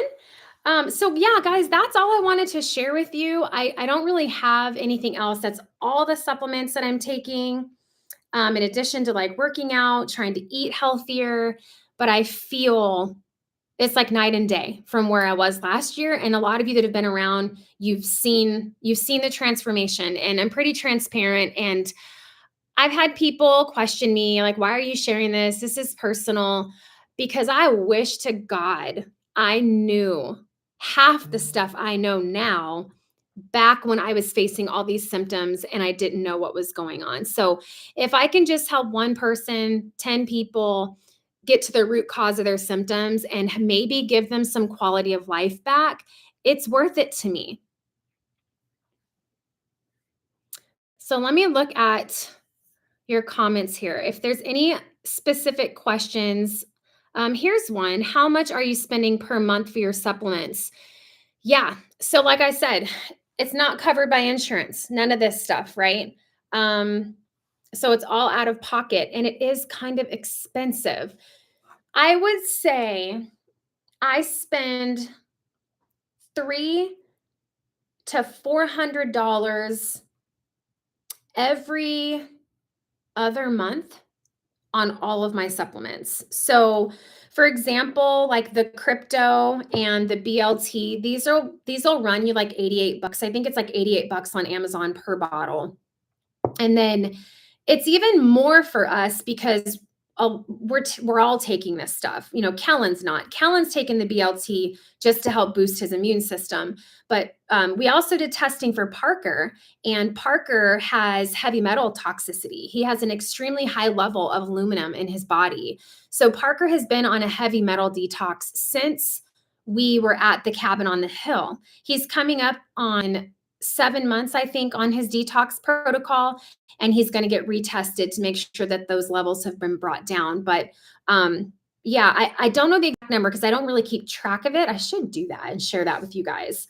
But I'm visually remembering my checkouts with Amazon, and it's like every other month I'm spending $300 to $400, and that includes like my glutathione spray. This is $100 a month. It's $100 for this little bottle of glutathione spray.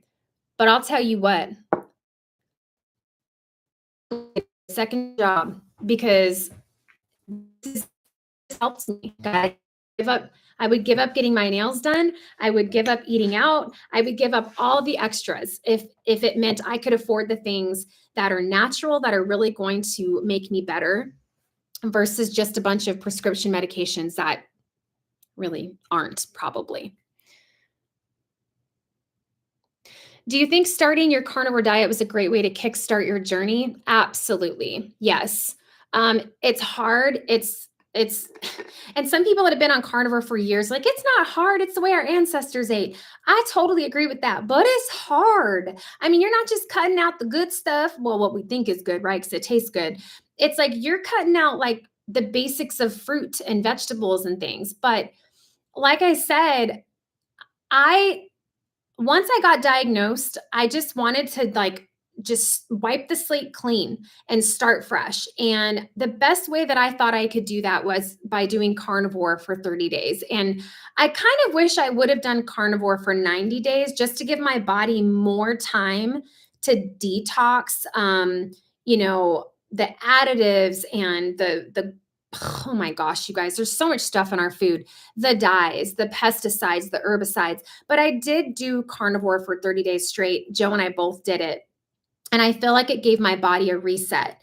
And then what was really nice about doing carnivore is once we started incorporating things back in slowly to our diet, we could see instantly what our bodies liked and what our bodies not like.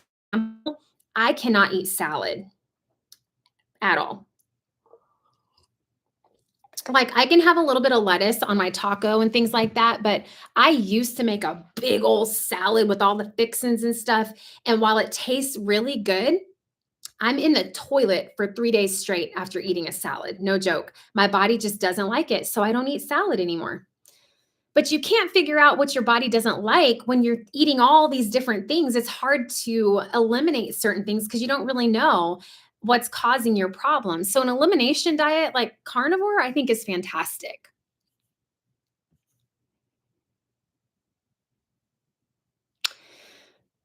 Um, an average cost for the functional doctor. Any tips on how to pick one?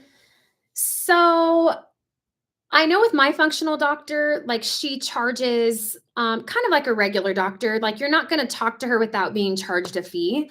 So when we had my original consultation, she charged me a couple $100. And then when she gave me my results and we went through the protocol, it was another couple $100 to talk to her. And then, so I think it depends on the doctor that you use, but you're going to pay out of pocket. And as far as, so you kind of have to like base that on your finances. It's like, it can get expensive. And honestly, we just did some testing for Lexi, my daughter. I just got her tested for Lyme because she was also bitten by ticks in Virginia. And I also got her tested for gluten intolerance because Lexi's got some problems too that are really pointing towards autoimmune type symptoms. And it's very likely that it all stems from being bitten by an infected tick too. So I went to walk-in labs online to order Lexi's testing, with the caveat knowing what we know about the Lyme testing and how funky it can be. Depending on what that comes back with, I may still pay for my functional doctor to do another Lyme test through Vibrant because those tests are more sensitive. And remember, some of LabCorp testing and things like that left out certain bands of Lyme. So she may pop a false negative. You know what I mean? But there are other ways to do it. And I think the most important thing is just take it one step at a time. When I first got all my testing with my functional doctor, I dropped like $2,200 right then, like stool sample, Lyme test, gluten test, hormone testing, all the things. I'm like, you know what? For once and for all, I'm gonna find out what the heck is wrong with me. And I talked to Joe, and he's like, do it. Like, let's figure it out so you can feel better. And I dropped $2,200 that day, paid for all the testing. I know not everybody can do that, and you don't have to do that. Just start with one thing at a time. Talk to your functional doctor. Tell them, I want to get a gluten test. I'm having major stomach problems, GI, can't figure it out. Gone to the doctor a million times. I just want to see if there's a gluten intolerance there. Once you get through that, take a Lyme test. Once you get through that, test for mold toxicity. Once you get through that, test for heavy metals. Like, you don't have to do it all at once. And I also want to say, I plan on retesting myself every year or two from this point on. I know I had mold. I know I have Lyme, Babesia, and Bartonella from the tick. The mold isn't from the tick, but I just think I would rather know and be able to hit it head on versus letting it just fester and then ending up back up with like all of these symptoms like I was before. So I'll probably retest sporadically for my Lyme and also for mold. And what I have yet to do for myself is heavy metal toxicity. So I do plan on testing myself for that. But just take it one step at a time. It doesn't have to all be done at once.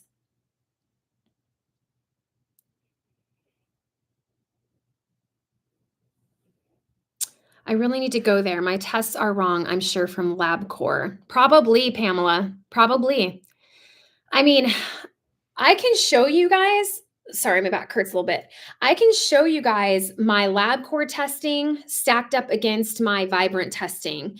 And my doctor, it didn't matter that Vibrant showed all this stuff that was from the blood that was drawn out of the same arm that he drew blood with LabCorp. It didn't matter. It's because it wasn't the lab that he used. He would not even consider the results. And then, of course, the Lyme came back the way it did on LabCorp. And it's frustrating. Like, it's enough to make you want to beat your head into the wall.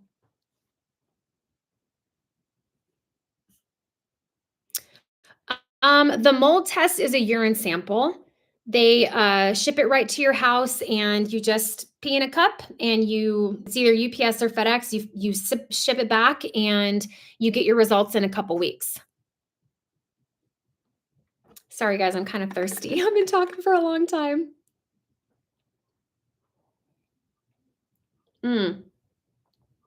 That's a really good question. For hydration, what do you think is better, sea salt or Himalayan salt? I used to use pink Himalayan salt exclusively for several years, but recently I've been showing that a lot of the pink Himalayan salt's coming from like China, and it's loaded with like heavy metals and even like microplastics. So once we found out Parker was like toxic with aluminum and stuff, and we got him on his detox protocol, I really started looking at things that could potentially be putting heavy metals into our body. So I quit using pink salt. And I went strictly to what I shared earlier, which is the Baja Gold mineral salt. This is heavily tested for heavy metals, glyphosate, microplastics, all the thing. It's unrefined. So I just feel better using this. It's a little bit bigger than a finer salt, but we use this for everything, for our cooking. When you guys see me cooking and I'm dipping into that jar with the salt, that's Baja Gold. This is like the only salt that I use.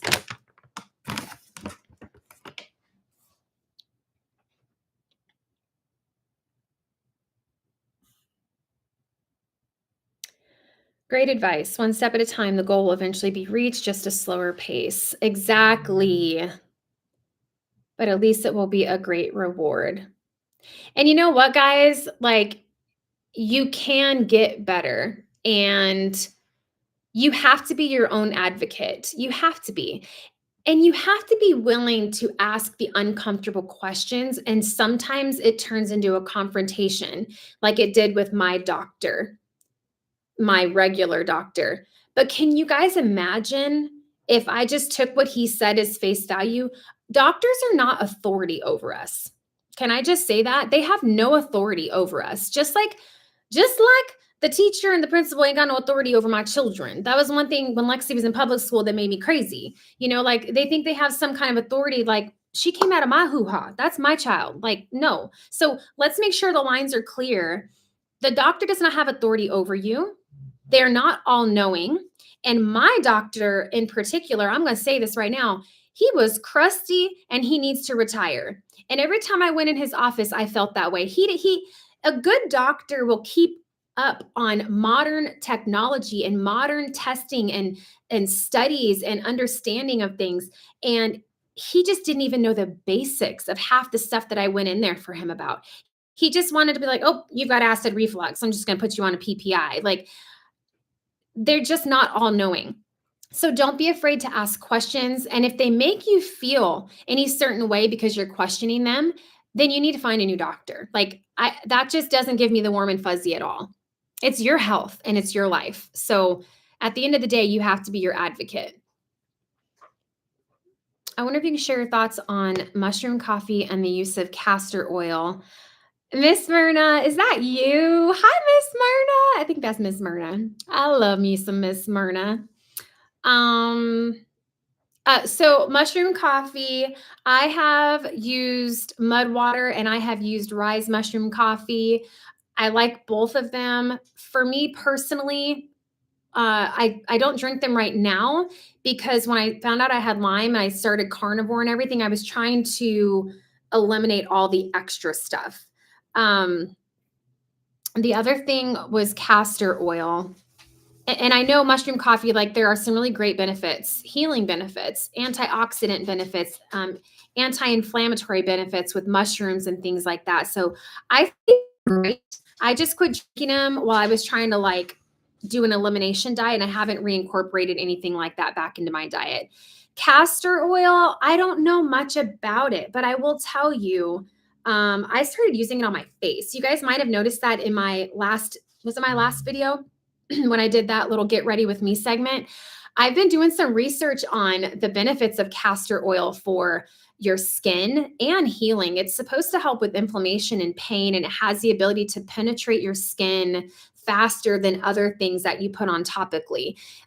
So I've been using castor oil on my face every day for probably 3 months now. And I don't know. I mean, honestly, guys, I'm not trying to toot my own horn, but I have seen a huge difference in my skin, just the suppleness of it, the hydration of it. And I don't think it's just the castor oil.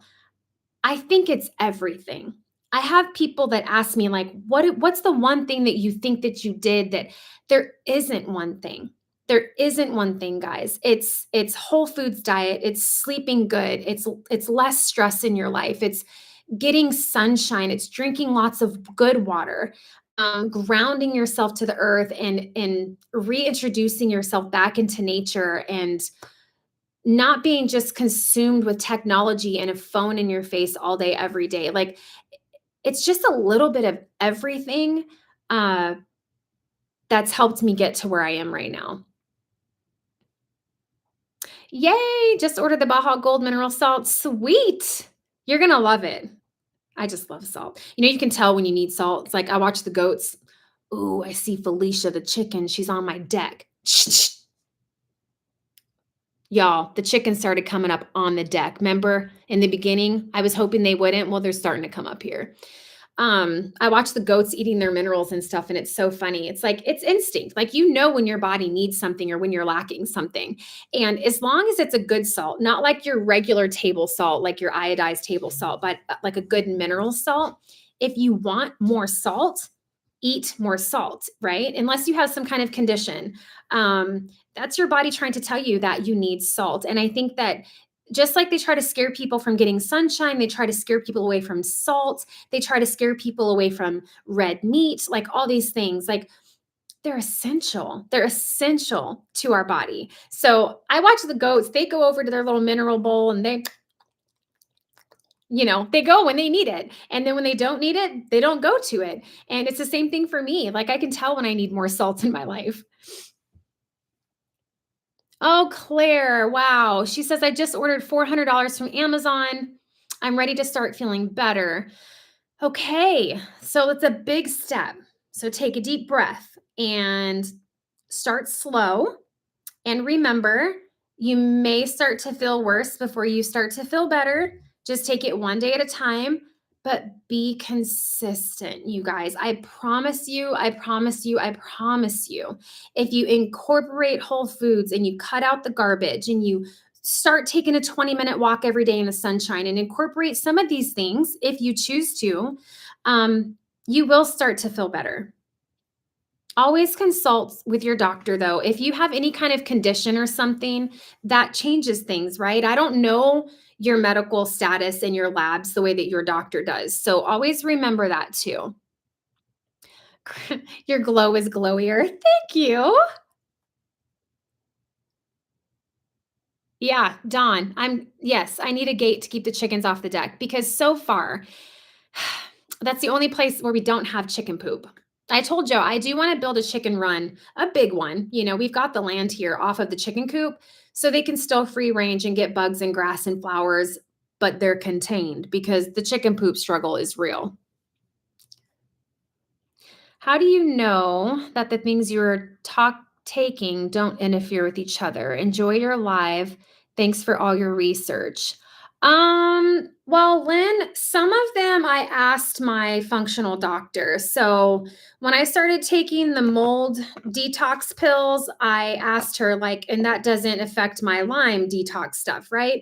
Some of this stuff like creatine, some of the things that I'm taking, that's all, and glutathione, like that's all stuff that your body naturally produces anyway. So it's not like I'm putting anything into my body that's not already there. But that's a fair question, especially if you're on prescription medication. That's why I'm saying if you have some kind of a condition and you're on prescription medication, you should consult with your doctor before you start taking anything, even like herbal supplements. But um,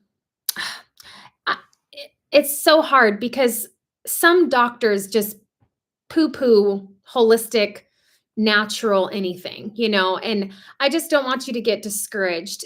Um, and like I said before, if you have a doctor that is not listening to you, or they're just shooting you down, or they're belittling you and they don't want to hear you out, I would encourage you to find another doctor because that's what they're supposed to be there for, is to listen to you and help find the root cause and get you feeling better. But unfortunately, the pharmaceutical industry and the health industry today, it's just a moneymaker. It seems to be just a moneymaker, and it's become less and less about helping people thrive and more about making money and getting people addicted to these prescriptions that there's no end in sight and they're going to be on them for the rest of their lives. That's money in their pockets. So, it wouldn't behoove your doctor to get you on a herbal tincture that you could buy yourself that would actually make you better and heal your problem, because then you wouldn't be on the prescription drugs that they're prescribing you.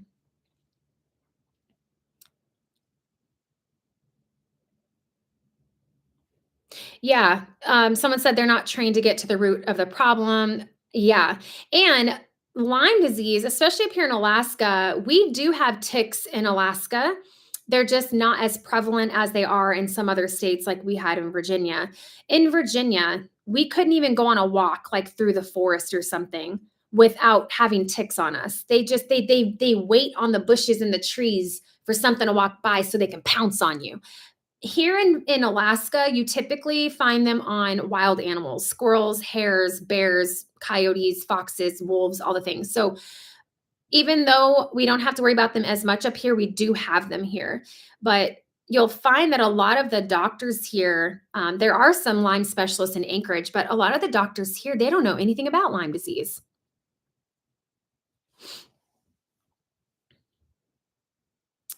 Oh, Teresa, that's awesome. They're 1 week into carnivore. Feeling great. Well, stick with it. It's funny, like week 2, I think I started experiencing almost like, they say you get like the keto flu. And I believe, knowing what I know now about herxing and detoxing and things, it's like your body's detoxing. You're detoxing not just from toxins, but from carbs, from sugar. It's truly an addiction. And you go through like withdrawal symptoms. You're going to be fatigued. You might get a little bit of a headache, some body aches. I experienced all of that in like week 2 of carnivore. It was weird. I pushed through and then it did. Yeah, Mitchell, exactly. Just reading some of your comments here.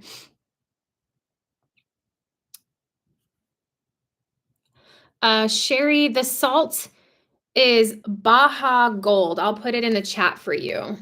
And I also have all of this linked down in the description box of this live stream.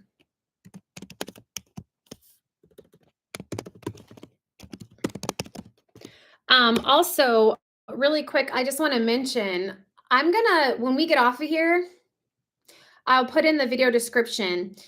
Someone that I follow and really enjoy and love watching on YouTube is Gary Brecka. He has a podcast and it's called The Ultimate Human. He's a human biologist and he used to work in the mortality industry, like life insurance and things like that. And he has since dedicated his life to helping people thrive and live their best life. And a lot of the things I learned from Gary Brecka. And I just want to encourage you guys to go check him out. He has some amazing podcasts. If it wasn't for him, I would have never learned about the gene testing. And my whole life, I've had a gene mutation, 2 of them that I know of now because I tested, that have played a role in me converting B9 and B12, and I never knew it. So, and other things. There's a lot that goes with that testing. But he's just super knowledgeable, guys. Check out Gary Brecka with the Ultimate Human podcast. Some really good stuff over there.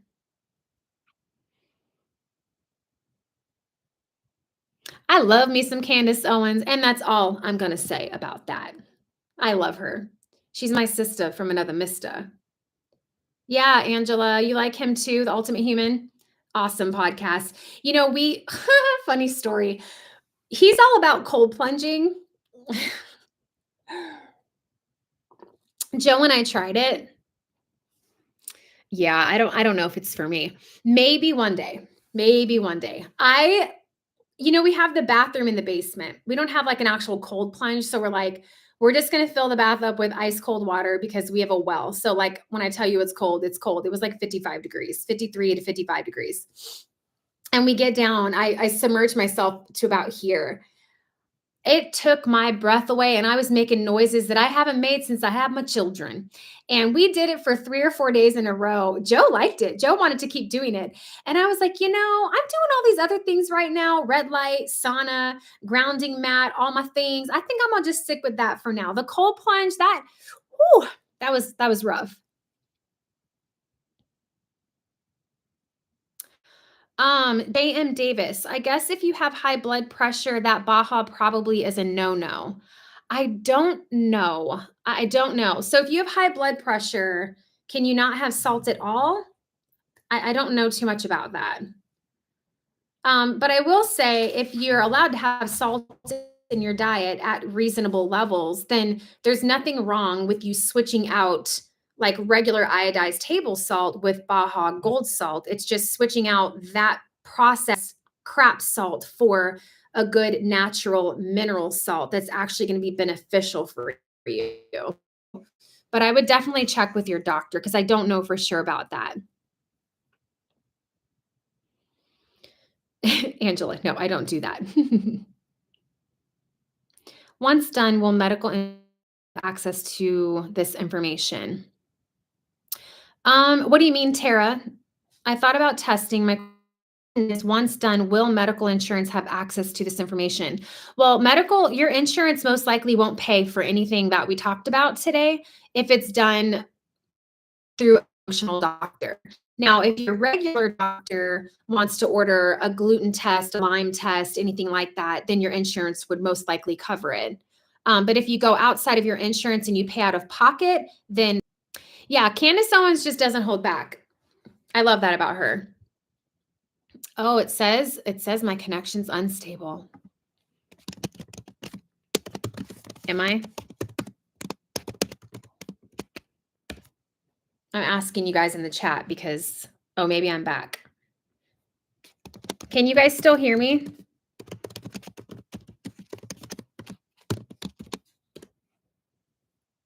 Okay. Nicole says it's going in and out a bit, but mostly good. So sorry for the internet today. We did our Christmas live stream with you guys on Starlink, and we didn't have this problem. So it's got to be this windstorm today. It's super overcast, lots of clouds. Next time I'll have to plan the live stream on a sunny day. So sorry that I had to like go in and out, and I'll watch this back, and I pray that you guys heard most of what I had to say today. And I hope that this was helpful to you guys. I care so much for you, and I know how much all of this has changed my life, and I pray that it can help somebody else as well. Yeah, is that Lodema? Am I saying that right? Lodema? So sorry if I'm not saying that right. Yeah, we do use Redmond sea salt as well. We have some of that still in the pantry. They're good company. Nice clean salt. Oh, worry about it being classified as a pre-existing condition. I don't know, Tara. I don't know.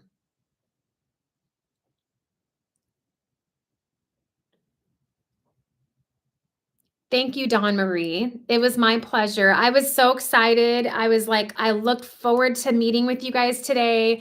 I did my research. I printed out stuff. I made notes so that I had like a structure because I know I'm a little bit long-winded. I also linked Dr. Rawls' book in the video description, Unlocking Lyme. If you have Lyme, or even if you don't, and you've got Epstein-Barr, Rocky Mountain Spotted Fever, anything else like that, guys, this book, he teaches you all about what you need to do to keep it under control. And it's not all about prescription medication. It's all about keeping that immune system strong so that we can keep that pot from boiling over, right? Because we're all full of bacteria, viruses, and all the things.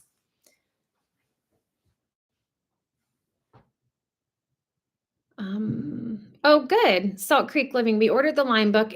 Good. You will enjoy it. It's a really, really good informational book. Good, Elizabeth. Yeah. The glutathione is cheaper if you do a monthly subscription. So I have a monthly subscription because Joe and I both use it. So this little bottle probably lasts us a month. But I do a monthly subscription because it is cheaper that way. Same thing with the multivitamin, the methylated multivitamin from Body Health. I do a subscription for that as well. So some of these things you can do a subscription, they make it cheaper if you do it that way. Anyway, no, Sharon, I mean, I've thought about a cookbook just because you guys always ask me if I'm going to make a cookbook, but I honestly, I wouldn't even know where to start with that. I know a lot of people, especially people that are online, like on YouTube and stuff, they do books. I don't know where to start with it. And life is just busy, like we're like full swing of homeschool. And then we just started up our membership community, which is going to take a little bit more, from me because we're offering some member only bonus videos and then a once a month live stream with members and like just some other perks that we're offering to the membership community. Which that's partly why I hadn't done that before because it requires a little bit more. And I wanted to make sure I could actually commit to doing those things with you guys because I don't like to say I'm going to do something and then I don't do it. If I say I'm going to do it, I'm going to do it. But yeah, writing a book, even a cookbook, that'd be fun. I'd love to do it, but probably not in this season anyway. All right, guys, if there is no other questions or anything you guys want to talk about, I guess I'll let you guys go. We've been going at it for 2 hours and 15 minutes. I knew this was going to be a long live stream, but I had a lot that I wanted to cover. And, I just wanted to get everything out there to you guys. And I figured it could be like a podcast. If you can't finish it all at once, you can just pause it and come back to it later. But just some really good info, at least from my experience on this journey with Lyme disease and gluten intolerance and Babesia and Bartonella and all these nasty little bugs.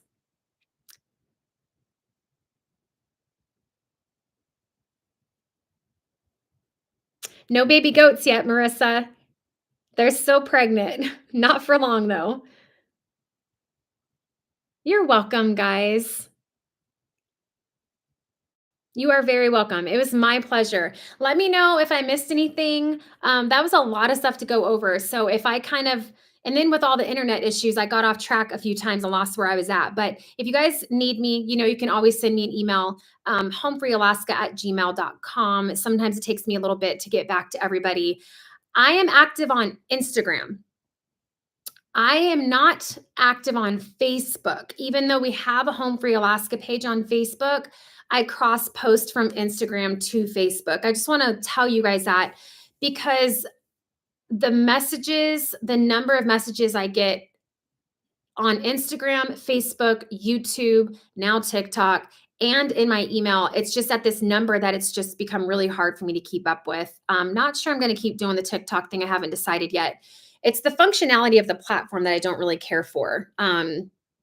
They have music that's not approved by YouTube.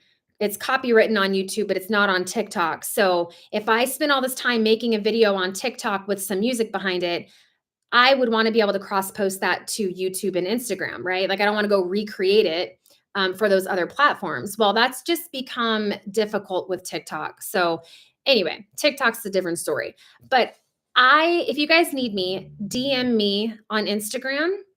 That is current. I have kept that inbox clean. I check messages just about daily. I always check my emails, but Facebook, unfortunately, I have fallen so behind on direct messages on Facebook. I will never get caught up again. So if you've messaged me over there, I'm not ignoring you on purpose. I just have completely written off Facebook. I cannot keep up with it. So email and Instagram. Hi, Shirley. Welcome. We're just about to get off here, but we've been on for a couple hours now. So I'm going to head out for now and see what Joe and the boys are up to. I think he was taking them to like the bike park or something today. I don't know, but sounds good, Miss Smyrna. I'll check my email. Thank you. I love you guys so much. Mwah, mwah, mwah. See you on the next vlog. Thanks for sticking with me for so long. This was a long one, but I think it was important. Love you so much, and I will see you guys on our next vlog.